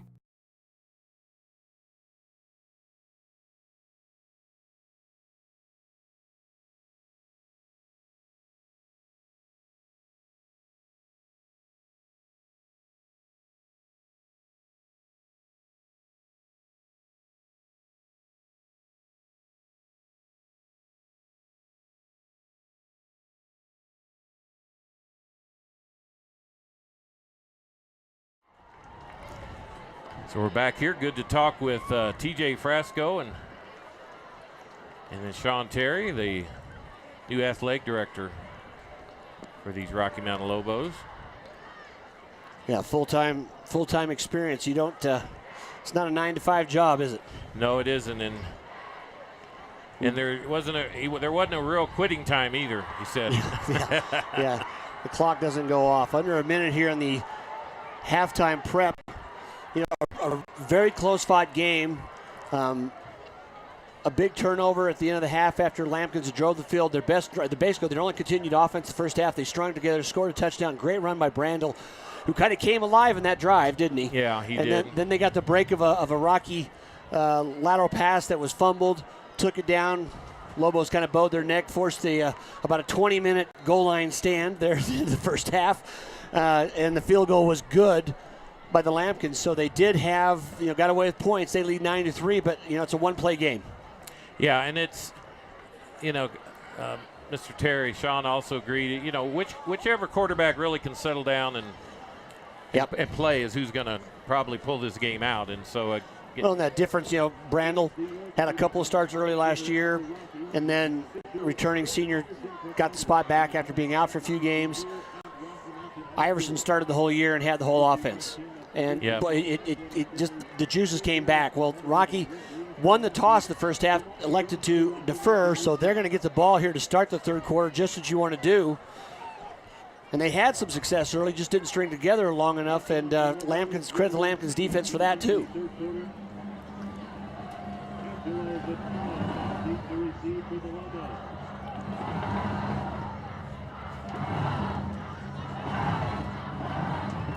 So Loudon Harger kicking off again, ball placed middle of the field in the 40. Pooch kick right away by the Lampkins as they started off surprised, taken though, and they're going to have an offsides. Actually, Rocky Mountain probably would have just liked to have the ball. Ball was taken about the 30. There was room to run. Ball would have been close to at least the 40-yard line before anybody got there. Trying those surprise plays, see if you get a misstep by the receiving team, but a little too anxious. So they're going to do it again. They're going to back up 5 yards to do it. Fatano back as a single setback, which in high school, if you kick the ball out of bounds, the ball's brought forward 35 yards. So the Lobos are just basically daring the kicker to try to go to the sideline. Fatano gets to move up now just inside his 15-yard line. As most returners, they want to be behind the ball, running up to it.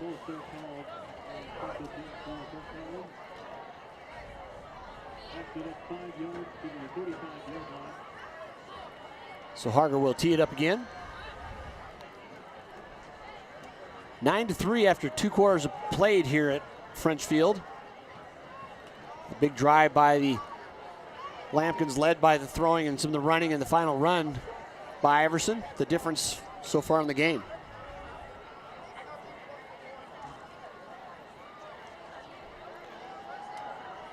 Harger puts this one up straight in the air. Going to be taken about the 20-yard line by Fatano.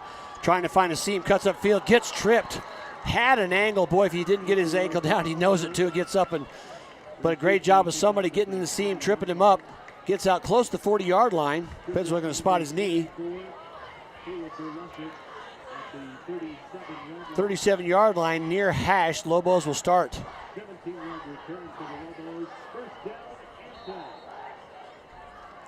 Brandel again, quarterback. Pistol formation, fullback set behind the guard tackle spot, left side.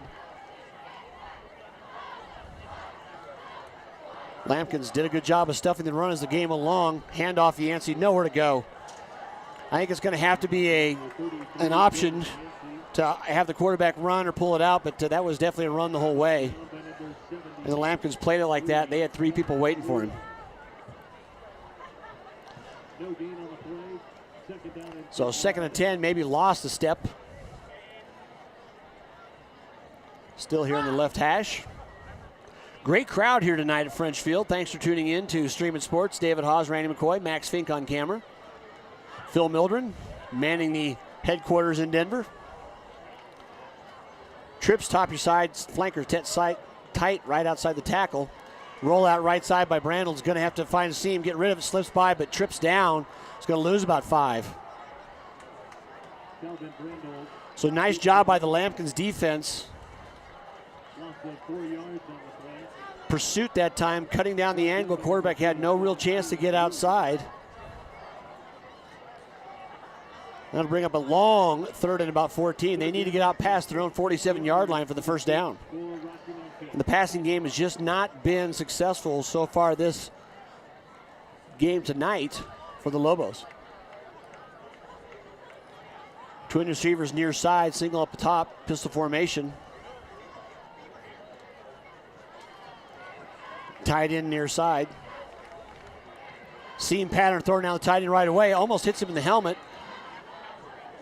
Just to break it out in the seam there. Need to get that timing down. That was just a timing throw. He got back there. If he'd have looked around, he'd had a chance. Brandel maybe a half a step early. There's no safety over the top. I like the call a ton, Randy. It just timing was off.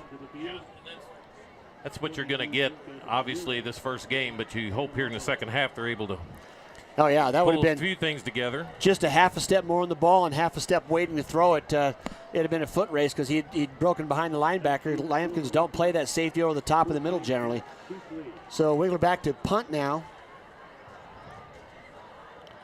A good snap, no real rush. This time that one goes off the side of the foot. It's barely going to make midfield. Big bounce. Doesn't really gain either way. Crosses the 45-yard line. And sometimes a punter trying to get that extra distance, trying to make that big play, didn't get the ball turned over, and it just kind of spun off his foot. So only a gain of about 15, 20 yards on the punt. Well, the old hand-eye coordination, it's got to work. Well, and right now, Lobos 3 and out, punt. Didn't get a great punt. Lampkins went into that after a touchdown drive, got a big turnover, got 3 out of it. Can they keep that momentum going here in the third quarter? That will set the tone, I think, really early here in the second half. 10:06 to play in your third quarter. Twins both sides. Iverson, quick screen outside. Nice job by the Lobo DBs coming up. Maybe a gain of a couple. But I like that kind of play. Get your quarterback that easy completion, doesn't it? Chance to just get that rhythm going. Tackle by the Lobos there, 41 on the outside. Mullenhauer, excuse me. Bill Pondo, number 4. I think that's about his 4th catch on the night too, Randy. He's kind of that go-to guy right now. Well, that's what, we talked about that. You're going to find out really quick with some of these guys. Who they like to be. Pulled away, run pass option. Well, I like that play. Well, and they tried to run that a little earlier. As long as the receiver's staying behind the line of scrimmage, that's okay. Because then you can make that pass there. If he gets downfield, it becomes a dangerous play, and then who knows what can happen. But no, he does a little bubble screen to himself, and Iverson right away realized he had a blocker over there. It's just looking at whether or not the cornerback plays up or plays back, whether he runs or throws it. After this play, talk a little bit about an offensive coordinator and how much easier it is when you get the ball in the 45 as opposed to back at the 10. Yeah. It's a bigger playbook. Give on the delay outside there, short this time. Nice penetration by the Lobos. Really no gain on the play. A little too fancy there for my liking. Yeah, Alan Bashara took the ball upfield that time, and he's one of those athletes. Boy, if he gets out in the open, Randy, we will see some serious speed. Top triple jumper, state champion triple jumper last year, just right at 50 foot, which is a huge number. That's getting up there in Dave Haase. That's getting up there in David Haase territory, isn't it? Back then they called it the hop, skip, and jump, and it would take them 2 or 3, I think. So big 4th down here. They're lining up punt formation. And now they're going to get 5 yards against. Now they will be punting it. Yeah. That looked ugly. And they're right in front of us. So well, you know what? It looks like they're clapping like they got Rocky Mountain jump off sides. I didn't see the line judge's call. Well, it was ugly for both. They all came up there, and I saw all kinds of movement. I saw all kinds of movement, but they're all pointing like they're going to back up Rocky Mountain.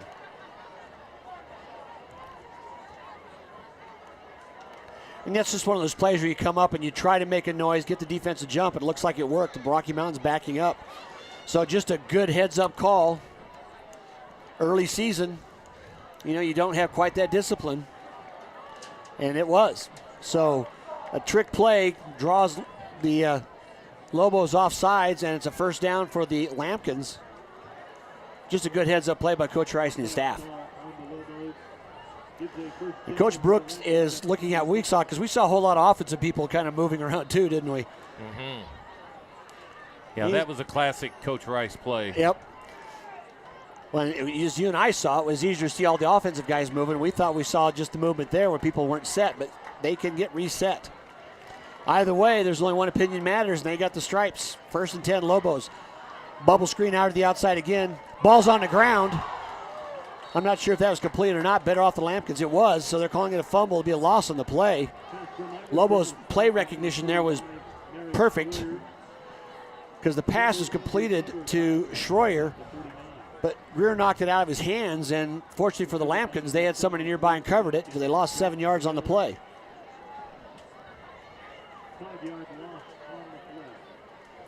So ball back inside their own 49-yard line. They need to get inside the 35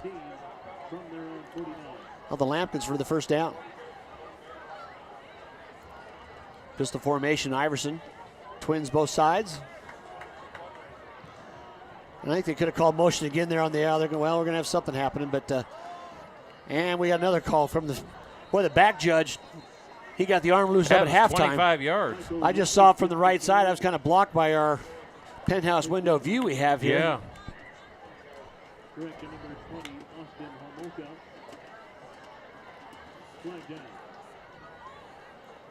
But I thought the back also broke with the motion.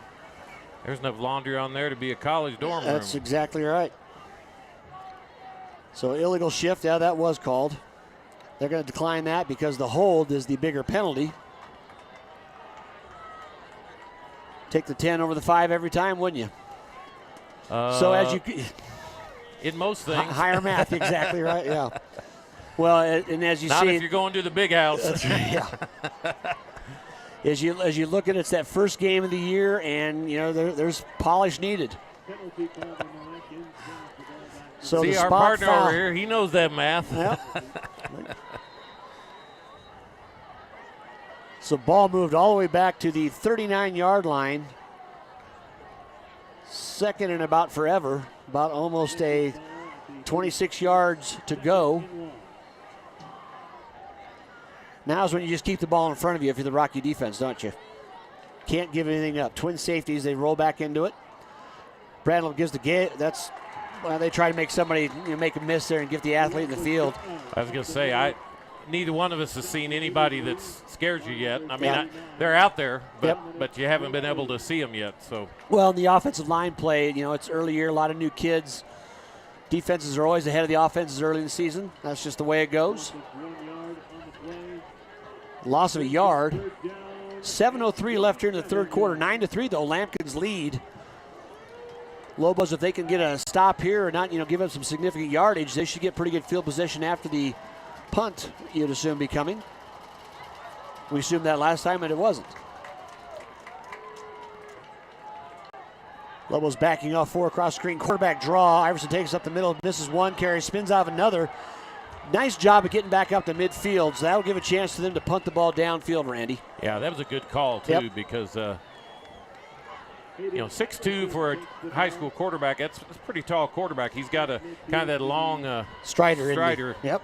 Well, and he made one guy miss the line of scrimmage. That was the big difference there. He got away from a tackle, got downfield, picked up 10, 12 yards, and a decent punt here. Patano's going to retreat back to about his 20. Patano's been the Well, you keep thinking if he gets a crease, he could take it the distance. Yeah, we'll see that this year before the year's over, I'm sure. No rush, kind of a lazy punt downfield. Patano, no pressure on him. Got a chance. He's got a wall on the outside. He's got one man to beat around the corner. He does. The block on the edge. And a grab. I think the punter saved the touchdown. He did. I thought there might have been a face mask into that because he went down kind of odd. Yeah, he grabbed something, but that was the softest coverage I think I've ever seen on a punt. Yeah, nobody was too aggressive going downfield, were they? But either way, though, he got the wall there and just the one man to beat, and that was a touchdown-saving tackle because he had the speed build up and a great job of. You use that sideline as your next defender. You pin him in and make him go out, and he was so comfortable catching that ball that I think he was surprised how open he was. Yeah, you're right. He did hesitate for just a second. So no blood either way. First possession, both teams. 5:50 left here in the third quarter.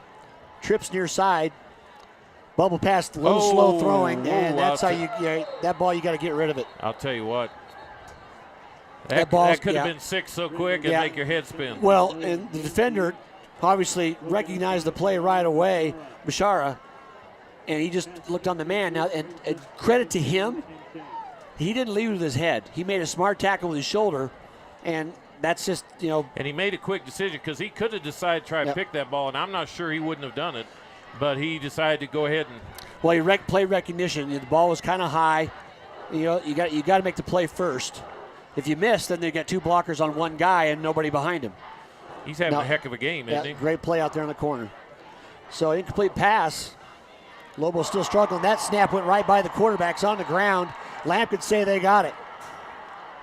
And so does the official. So 2 turnovers, giving the Lampkins big field possession. Second one, they got no points so far. First one they got 3 out of. This time they're starting on the Lobos' 38-yard line. And I don't know what the difference was there. The quarterback and the center weren't on the same page. Ball went right by the quarterback, hit somebody, went to the ground. Well, the lineman must not have seen it because Fort Collins guys had to go through the lineman to get the ball. So the defenders out. I think Fort Collins wants this game. Well, that tells you that the snap count wasn't in the quarterback's. The center might have gone a little early. Either way, it's just that disconnect.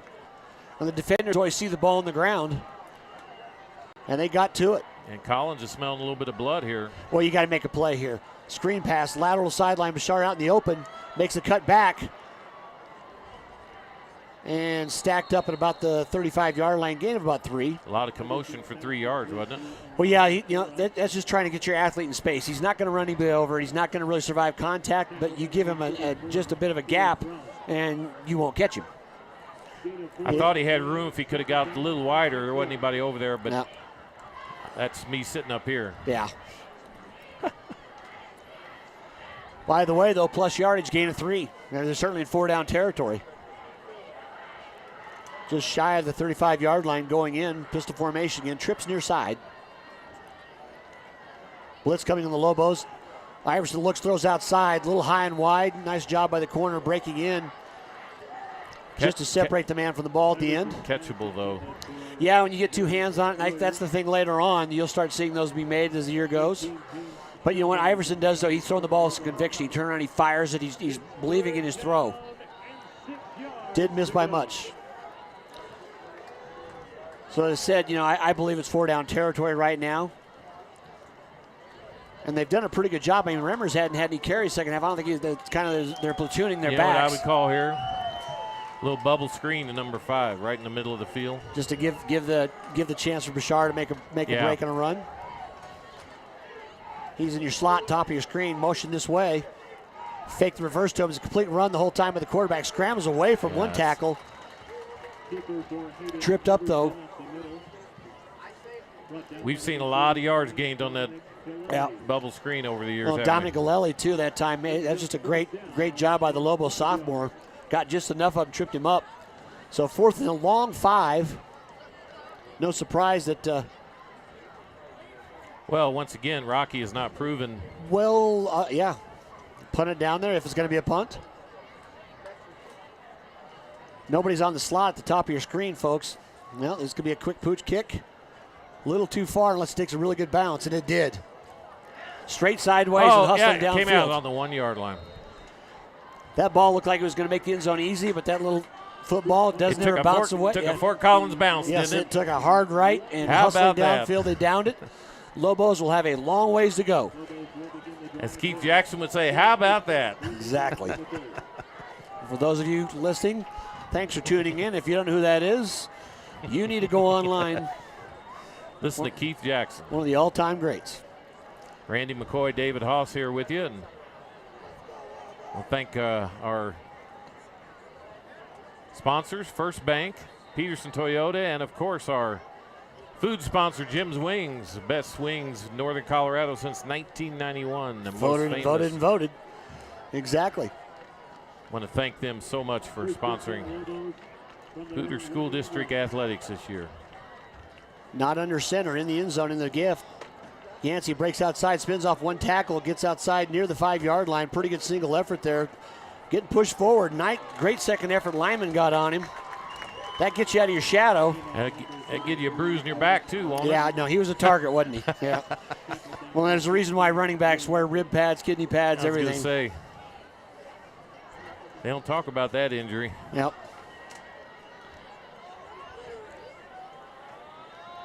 So a good 6 yards, at the very least, gives you a chance to punt. If Rocky could complete 1 or 2 passes, it would open everything up for him, and that's not been the case, though, has it? No, it has not. Give again, right side, bangs into one. You got to get yourself lower, and Yancey's not going to go down with an arm tackle. He took on the defensive back and just knocked him backwards. So 2 carries and about 14 yards. Big first down for the Lobos. You okay over there? You gonna hurt yourself? Well, we're trying to get things organized. I'd love to be able to see a little more. And down there on the dark side of the moon for me, angle-wise. Because we got the penthouse suite here, not the penthouse windows. So 1st and 10 Lobos.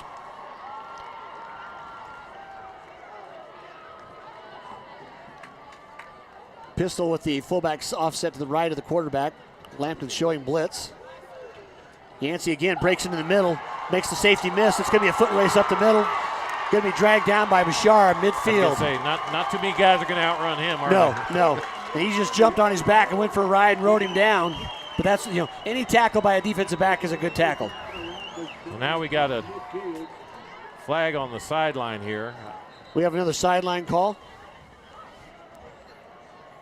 You just gained 40 yards, 30 yards. What in the world would you be? Well, that's more of one of those, did somebody impede the official on the sideline? They've already had a sideline warning, I believe. Yes, they have. If it's on the, well, I'd say he powered his way through it and just broke and kept his knees going. You got to pepper that. And Rocky Mountain's backing up. Oh my gosh. Personal foul against the Lobos, so it wasn't a sideline warning, it was on the play, so someone might have had a block. But actually it was after the play because they marked it off after the run.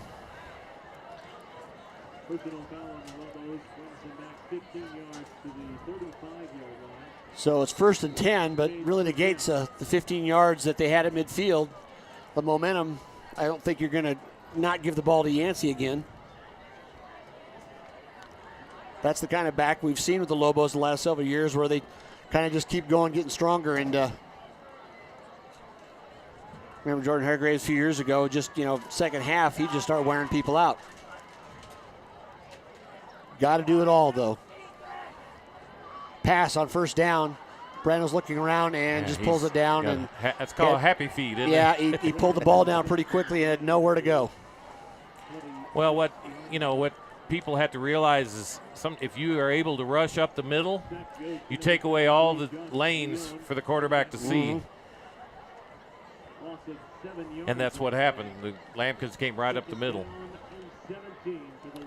Well, and that's where you want to rush your inexperienced quarterbacks. Makes them drops their eyes, makes them bring the ball down. So 2nd and about 17 now. So instead of midfield, 1st and goal, a mistake and a sack. Yancey skips around traffic there, but they had 8 Lampkins in the box. And gained just a couple. And right now, Lobos just need to find a safe pass for the quarterback. He needs that little bit of rhythm, something to complete here. You're going to get soft coverage. Well, we talked about it in the 1st quarter. He threw 3 right on target in the 1st quarter that were dropped. That hurts your confidence, especially, it's your first game as a starter, even though he's a senior. Junior. No, you're right. Sorry, he was a senior. I remember him last year, just getting the first couple of games. That's right. Yep, you're right, though. You got to get used to it. You didn't get that confidence out of the gate, and they're certainly struggling as time rolls down under 40 seconds here in the 3rd quarter. Still 9-3. Yeah, one. And there was motion, all kinds of things going wrong there. One gift from heaven, and they're ahead by 1, Yeah. Yeah. And we've seen a lot of gifts from heaven come to this field. Oh, yeah. Well, and that's the beauty of being up here over these years. You see a lot of things happen. It's high school sports, and, the one play that makes the difference in the game. And we said right now the one play has been Iverson taking that run and that 2 or 3 times on that one drive and finishing off for about 20 yards out.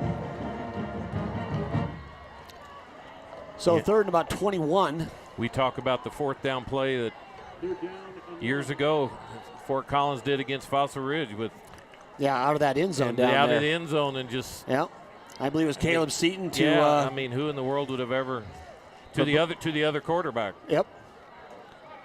Basketball player, I believe.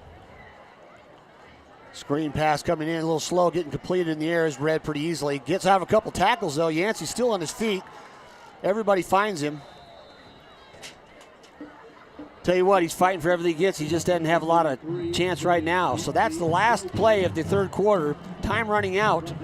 We'll be back to the fourth quarter. Lampkins lead the Lobos 9-3. You're watching Streaming Sports.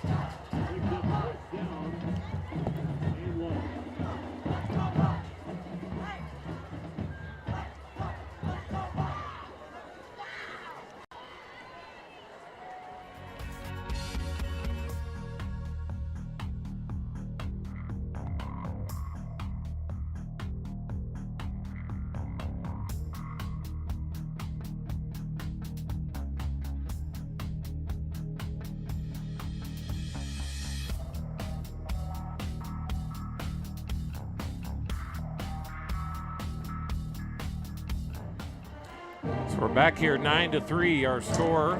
Randy McCoy, David Haase here with you on Streaming Sports.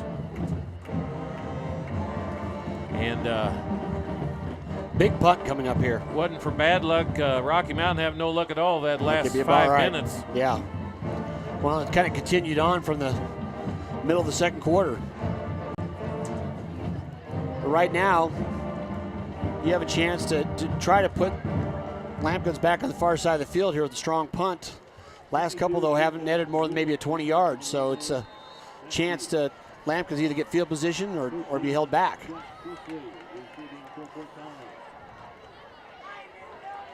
Low snap, took a one hop, has to hurry up and get it off, but he kicks a howitzer. And takes a big Lobo bounce on the outside of the Boy, what a punt under pressure. Might be the best play of the game for the Lobos. Yeah, because the ball goes from the 26-yard line down to the 16. So what a difference a strong punt will make. And the presence of mind taking a low snap, getting it off, and then not only getting it off, but just kicking a rocket. And sometimes when you don't have the chance to take your time, you do better under pressure.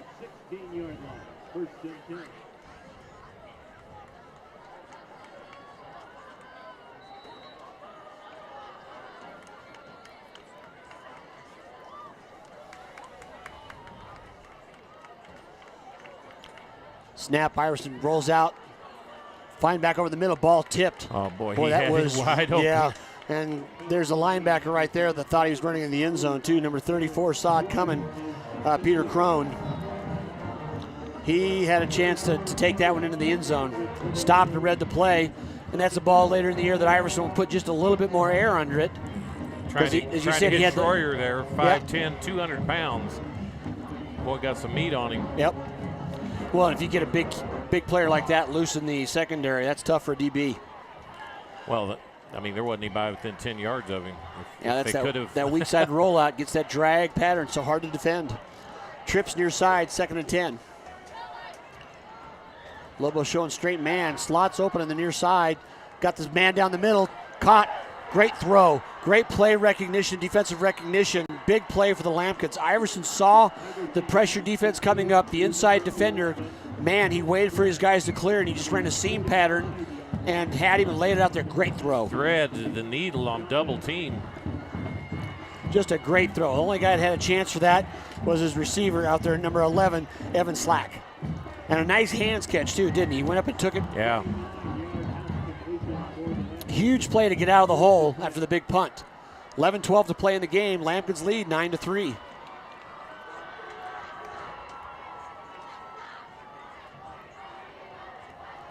Straight up the middle, give to Remmers. Gain of maybe 1. Yeah, now if you're the Lampkins, you love to keep that clock running. I mean, the big pass got you out of there, and you'll keep them honest. But right now, if you can gain, just smart passes, and Iverson certainly settled into a rhythm, hasn't he? Yeah, but as my good friend Moses Malone would say, foe. Yep, got to keep it going. Make it work. That equals 12, and I believe that's a first down. Yeah. So 2nd and 9, though. Under 10 and a half to play. God rest his soul. Yep. Iverson going to throw, pulls it down, fires it down the middle. Ball's in the air. Oh, did he get it? Nope. What a great break on the ball by the defenders. And Vitano knew the ball was up in the air, couldn't find it. A lot of lumps in the throats of the Lampkins there because that ball was just hanging up there. Boy, he had some mustard on that throw, though. Yeah, he did. He tried to throw that, tried to run that hard, deep dig on a kind of a skinny post. But he stepped into it. But that stops the clock for the Lobos. So 3rd and 9. 9 yards to go. And it's one of those times where it's like, what your defense is playing, and Rocky Mountain's really struggling on offense. I wouldn't be surprised to see a run. Pulls it down, quick bubble screen though. Tackled behind the line. Too slow. Yeah. And just a great come up and tackle.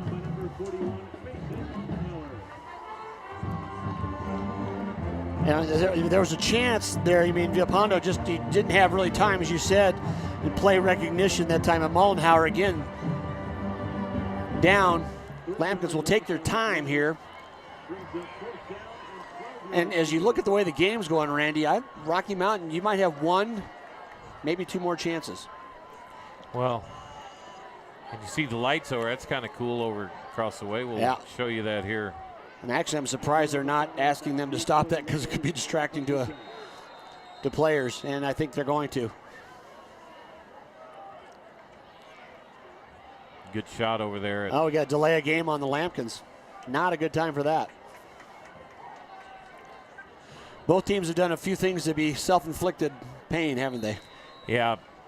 Well, I was getting ready to say, if Rocky Mountain's got a gadget play, it'll get dusted off here in the next drive. That may. Yeah. Well, Vitano, the last time he got punted to, it was just a narrow catch. Well, now you got a timeout taken apparently by the Lampkins, and they're just not getting things going, so they need to settle it down. We'll be back after this break. Lampkins lead 9-3 over the Lobos. You're watching Stream It Sports.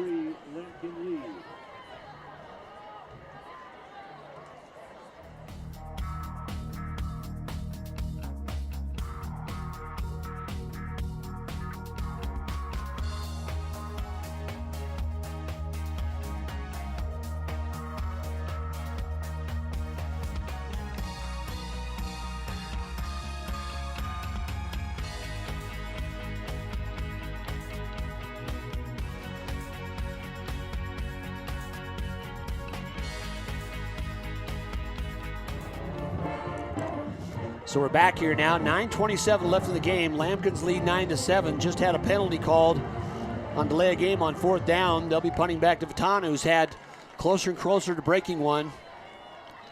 Almost be surprised, Randy, they don't punt away from him. Snap. Jogs his right side, just punched it up in the air. Fair catch will be called at the 40-yard line. So great position for the Lampkins to start, for the Lobos to start off.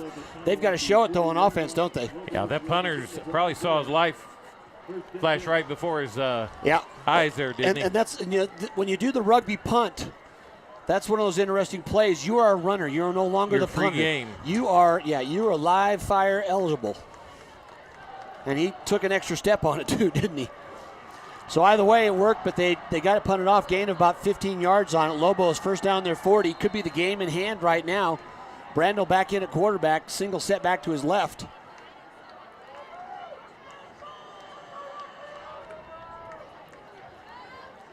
Fake slat pattern going down. Blocked. Line of scrimmage. It's one of those you got to know the alley you're throwing in. That's just kind of a timing thing, trying to He's trying to hit number 86 out there, or 88. I couldn't tell, Andrew Mosbar or Connor Stevenson. I'm trying to see that number. It's 88 or 89. And, you know, in all fairness, pretty predictable call, too, in the position that you're in. So. Yep. Yeah, you can't get too much there. But like I say, you've got a chance to take one downfield. That stopped the clock, and you didn't gain anything. But they're loading up on the run. Now they're like kind of just laying back, 2nd and 10. That's where you give it to Yancey. He's trying to find a hole, but it just swallowed up. Of all the places that he could have run. Well, and they've not done the pull and let the quarterback run, you know, on a true run pass option, if it's a called run, because they're collapsing. The entire line went on Yancey there, and I think that's just a play that you got to try. Well, you know, we had a quarterback here a couple of years ago who ran that all the time, but he never took the ball for himself, and I can't remember which one it was, but.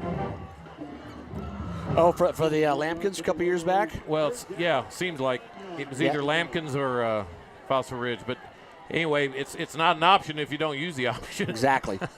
Clock running, 8.5 to play in the game, 3rd and 9.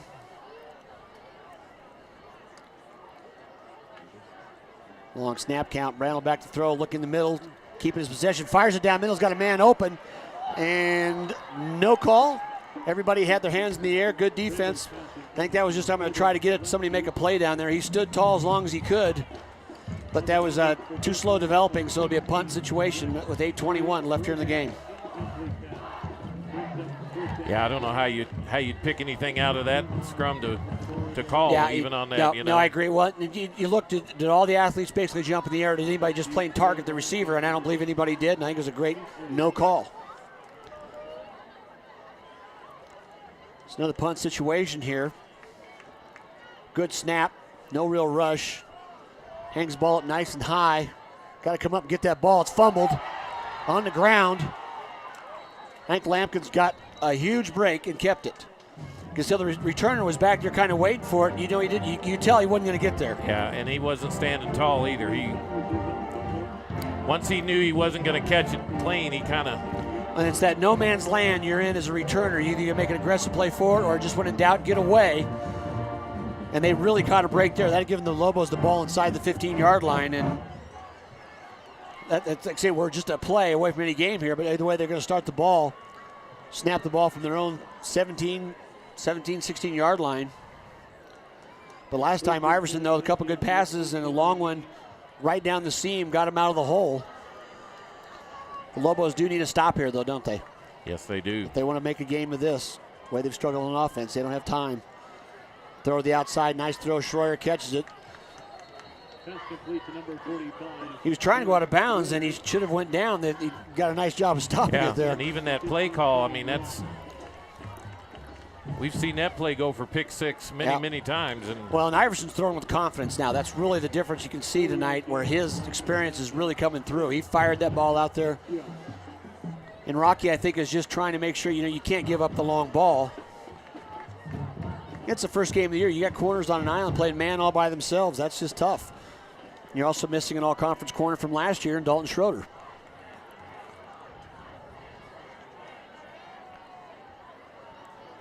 Blitz coming. Give the ball straight in the middle. Rammers broke the outside. Skips out one tackle. Close to the first down. Boy, he had a half a step to go, didn't he?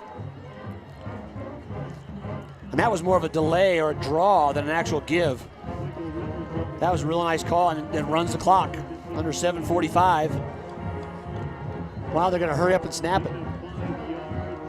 Sneak. And first down yardage easily. And if you get 3 more plays right now, Rocky Mountain does have 3 timeouts. And I think if there's a chance, if there's a 3rd down run and they can force a punt, you'd see a timeout used there. But there's still a lot of time in this game. It's a 1-play game if you're Rocky Mountain. And Lampkins will say it's a 1-play game if we put one in the end zone.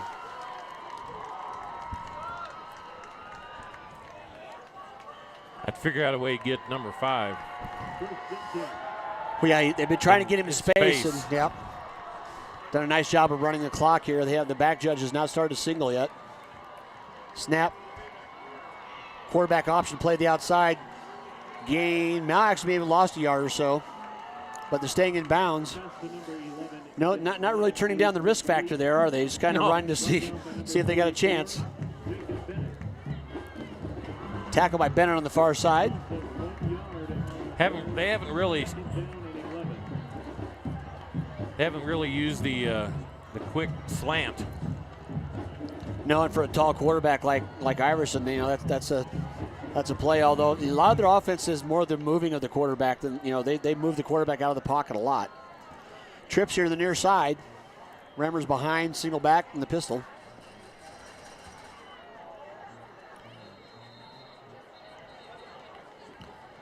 And there's a procedure call, which not only moves you back, stops the clock. I remember that big Fossil Ridge quarterback a few years ago. Boy, he could throw that quick. Griffin. Yeah. He could throw that across the middle, man. Really quick release. Oh, my fired gosh. the ball. Yep. They got big yards on that. So second and about 16. Receiver has the ball before you even have your head up almost. And I think he's playing at Hastings College, I believe. Is he really? He's big enough to play, that's Oh, for yeah. sure. Motion sets up twin receivers both sides. Back to throw again. Screen pass coming. Now he's got a man wide open down the side. He's going to overthrow him. That was 6 points.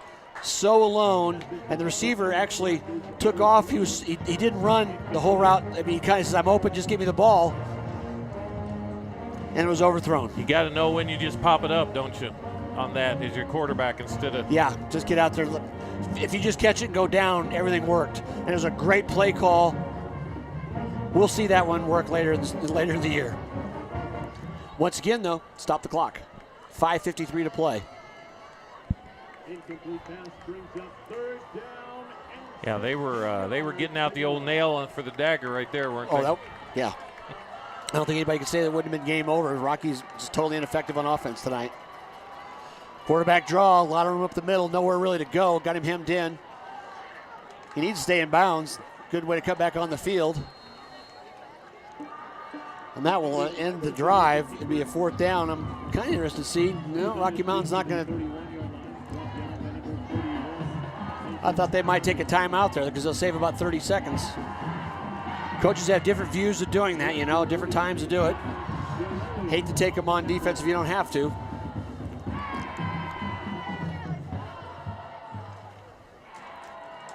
Gopiondo back to punt. Last time the rugby punt worked, had forced a fair catch by Vitano, who's standing about his own 42. Low line drive punt.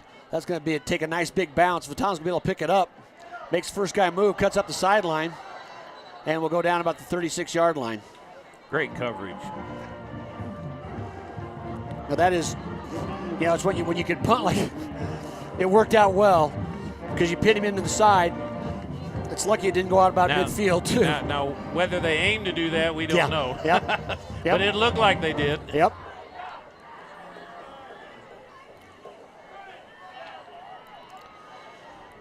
And we've got a quarterback change.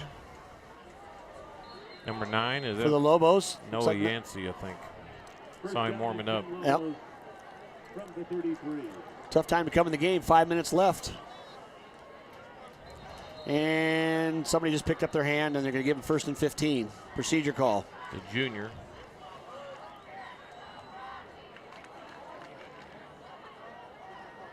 Probably, as we've seen Rocky, he's probably the quarterback in waiting, but we've seen a lot of those quarterback in waitings become the receiver next year. Yeah. Or the quarterback the next game. Yeah.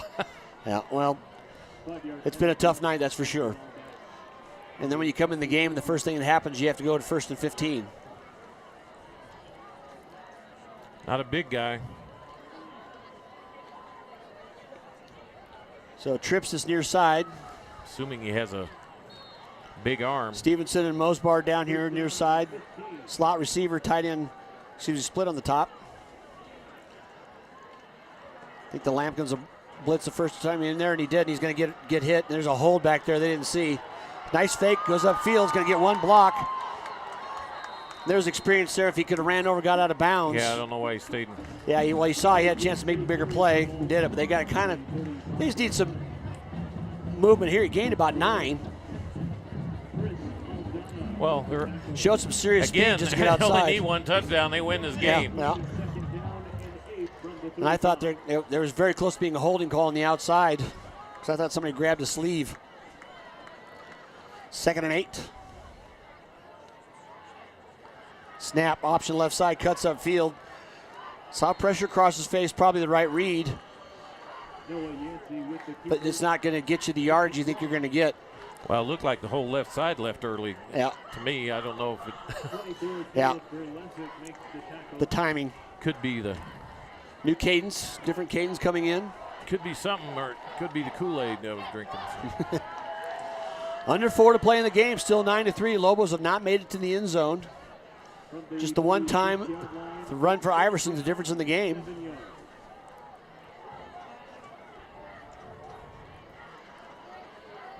.342 to play. Pistol formation, 3rd and 7. Snap off, fires it on the outside, up in the air. And that ball was delivered on spot. Kind of surprised it wasn't pulled in. That was a good throw.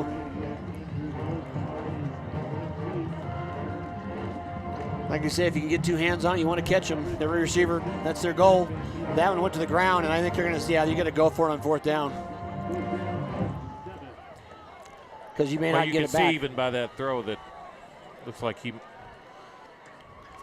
kind of reminds you of a little Hake or Hauk when they'd bring Tanner Hoke. Tanner Hoke. Yeah, Fossil. Fossil would bring him in. Fired around. Little guy with the big arm. Yep. Well, that ball was right where it needed to be. It's kind of the way it's gone for Rocky tonight, just not stringing things together. Big play, probably the game right here. Can they extend it? Well, they're going to have to get 5 more yards. It's just a lack of focus. Yeah. Well, they've done it several times. I think that to say that both teams have done it, maybe Rocky's done it just one more time, and that's kind of the difference in the score. Well, we've had I hate to say it, we've had a scoreless second half. So yeah, I don't know how many times we've had those. Nope. Yeah, 2 teams that lost a lot of players from last year, and like I said, the difference is that one drive with Iverson making difference. And now I agree, you've got to punt it here and hope your defense get it back. You've got 3 timeouts. But the defense can't fall asleep though, because we've seen that happen. Snaps low, or you can't bobble the ball. He's getting lucky here. He's going to be able to run away from 1 player. Can he get away from 2? No. Oh, that's a face mask. If he calls it a personal foul, it'll be a 1st down. Because that will be depends how they call it. But you're going to get the face mask call.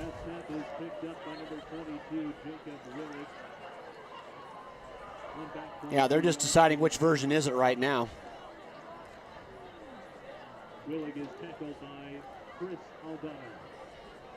Personal foul, 1st down. New life, 2:59 left. I'll tell you what, if Rocky pulls this game out. Well, right now it's like it's the one difference, the one drive. Both teams have made 2 numerous mistakes, too much, to keep themselves on the field. And if you got a gadget place on, I'm telling you. Yeah. Well, like I said, there was past that last time would have been 16, 17 yards been caught, and all of a sudden rhythm's going. And they, like I say, they have not shown any extension on offense tonight yet. And it's Yancey, Adler, good running backs, but if you can stop the run because you can key 8 people up in the box because you're not threatened by the pass. Stevenson near side, Twins on the top. 1st and 10 Lobos. Safeties aren't even really that deep. And we're going to have a timeout taken by the Lobos. So not a bad time. At 2:43 left in the game, trailing 9-3. Lobos take the timeout. We'll be right back. You're watching Streaming Sports.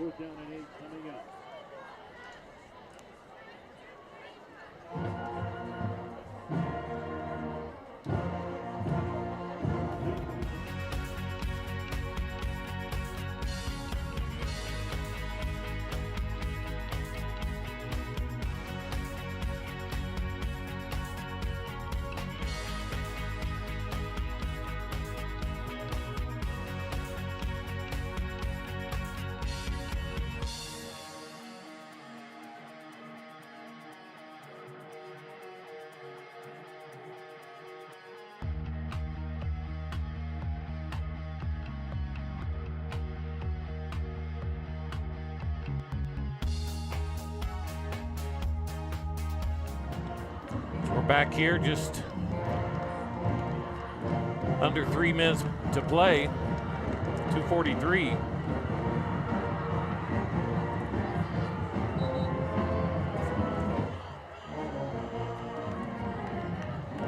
One of the uglier games we'll see.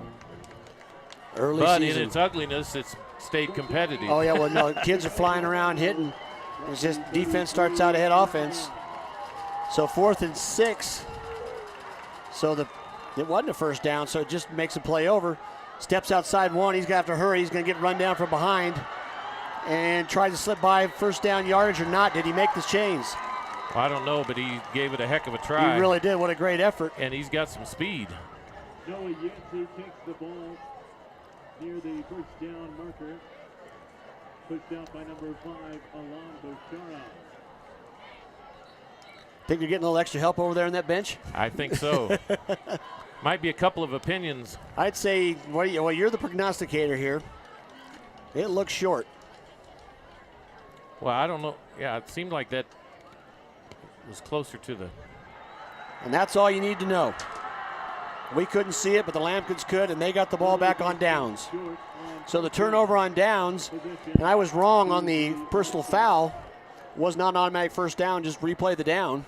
They may have adjusted down to incidental, but either way, 4th down kind of epitomized the night for the Lobos. Hustle play, but end up inches short, and with 2 timeouts left, they need to stop, call timeout, and then hope they get a stop on 3rd and 4th down.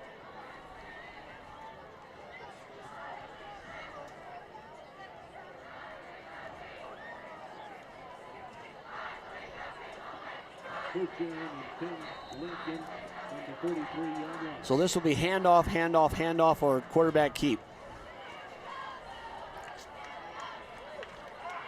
Fullback in the middle of the line. Down after yard. Quick timeout taken by the Lobos, so only a couple seconds running off. But sometimes that's kind of the difference there, though, Randy, with a play where it's a quick hitter like that. It's also a quick tackle. It's where your sweeps and things like that, you can run 10 to 15 seconds. So timeout on the field, 2:29 left, 9-3, Lampkins lead. We'll be right back. You're watching Stream It Sports. One timeout remaining for the Lobos. Pay your friends back.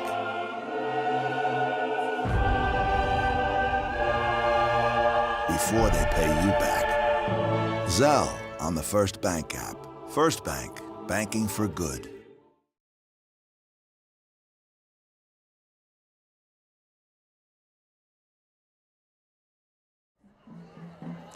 And we're back here. Folks, I just want to apologize for a couple things. This has not been the greatest of broadcasts. We've got new software. We've got challenging. A lot of new things going on, so I really apologize. I know some of those commercials were very sloppy, and we run all this off of an iPad right here in the booth. So it's amazing what all is going through this iPad to all parts of the earth. That's right. To the space and back. So anyway, I apologize for that, and we will do better next time. We will have a better idea of this, the nuances of this software. Change the play line of scrimmage without the clock running. They're getting dangerously close. Hand off the back. Down quick, and then a timeout's taken again. So 7 seconds ran off the clock. Bring up 3rd down in about 7. And we'll be back right after this message. Come the last of our 2018s. Toyota's national clearance event is the best part of summer. And with super low APR financing and great lease deals, it won't last long. Oh, I'm so excited. You are not alone. Thank you. Mwah! Yes!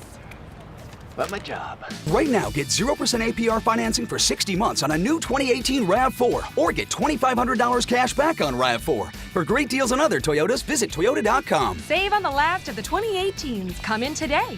Toyota, let's go places.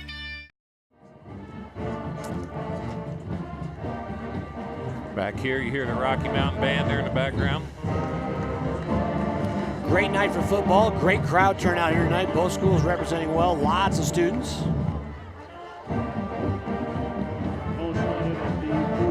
A couple thousand in attendance. You gotta love these city rivalry games. Not a conference game. Big play here. Roll out left, not a chance for a throw, just Iverson taking off, and boy, he shakes a tackle and knifes his way through very close to first down yardage, Randy. Didn't get it, but you know what, close enough. If he makes the next one, they're down to just kneel. Because Rocky cannot stop the clock anymore. They won't have to snap this ball till about maybe a minute 45. And that will be the 4th and 1 call. Down in 1 yard for the Lampkins. Let me make a little correction here. I am working on a laptop computer, not an iPad. I am on a laptop, a nice Mac, powerful laptop. Well, if you see what's going on the field, Fort Collins just went ahead and took their team to the sideline and then called timeout at the very last second. At a minute 31, they're going to get on the same page, and they took the timeout, leading 9-3. You're watching Streaming Sports.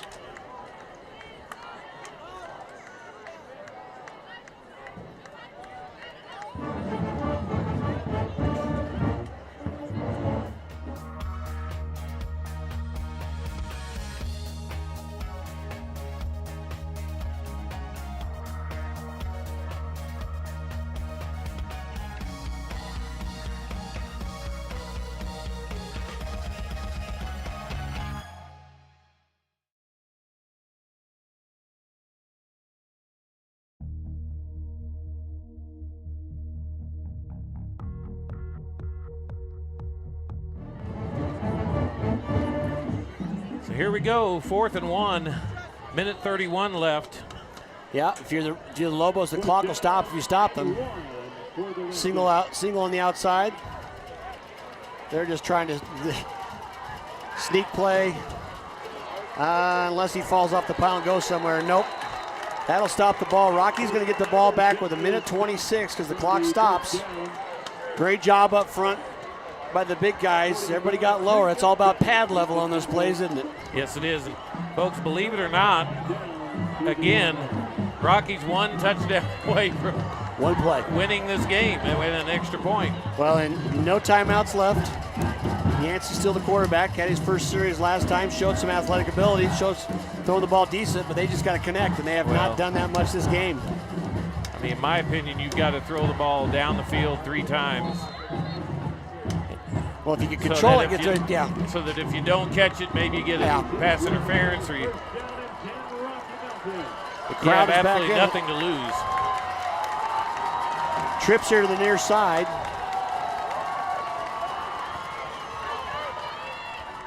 There's the first Throws one. the jump ball up to sound like this, but it's going to be out of bounds. Connor Stevenson was the intended target, but the ball was thrown out of bounds. It wouldn't matter who went up and got it. Stops the clock. And a nice job by the defender down here for the Lampkins. And I think that was number 12.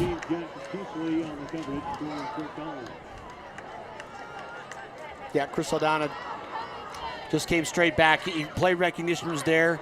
You know, it's tough. It's tough to run that play into the sideline. I like the call, but I would have probably preferred to have a single receiver on that side. This is when you need Tyreek Hill. Yeah. Somebody you know can just run by everybody. Yeah. Lampkin standing up there, D-line trying to throw there, quick little out pattern, and it's picked off. Deflection and gone. That will be the game. The pass was thrown to the defender, through the offensive player, bounced off his hands, and tip ball went back to the defensive back is the way you got to play that. He saw it, down to the ground, minute 16 left, you could start the bus. And you know, it's almost kind of fitting because that's how the game started, was with 3 drop passes, and that's how it ends, with a pass hit him in the hands. So I know what they'll be working on tomorrow morning. Well, it's the thing. It's like the difference in the game is just the one drive by the Lampkins. That's it. Yeah, because it's not certainly been a stellar game. Both teams played hard, hit hard, but all you have to do is say, well, they caught a bowl of. Oh my gosh.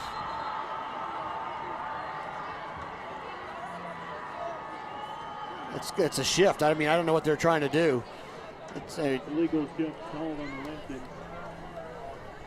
He was already set, and then he went up to talk to him. Yeah, well, the punter can do that, but they had other guys moving too, so they had more than one moving before the snap after they'd gone set. You can't. That's the problem.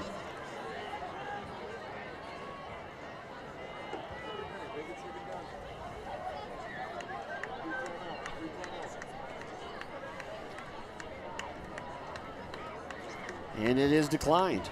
You have that option before the snap, decline. That'll make it second down.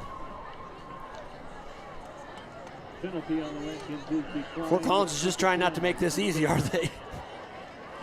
Keep giving second chances. Both teams here, I mean, we'll see a lot better of both these teams as the year goes on, but right now it's just a rough start. First game. Kind of the scrum set up there again. Snap and a kneel.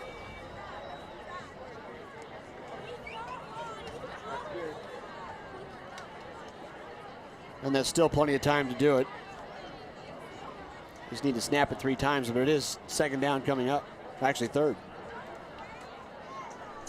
This is a huge win for Fort Collins. Well, you know, you get a chance to say you beat a 5A team, because if you progress through the year in the way the RPI goes, that's really something.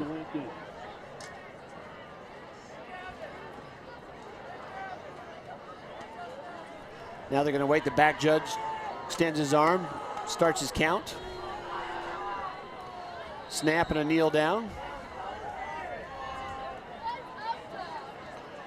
And that will do it. Under 30 seconds, that's all it takes.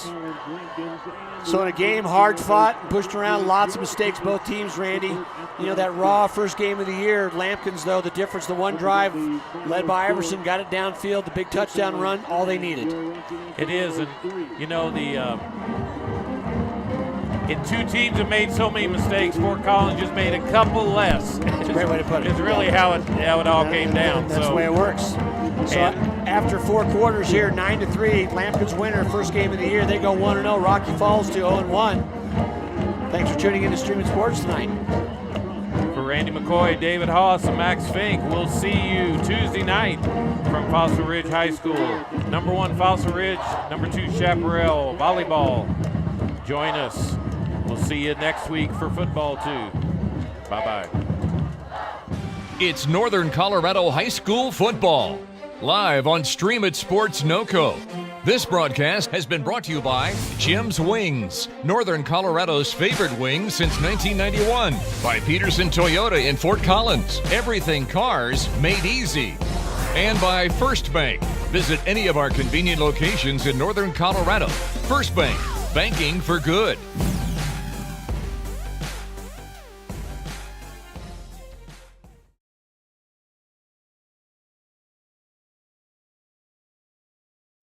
It's Northern Colorado High School football, live on Stream It Sports NoCo. This broadcast has been brought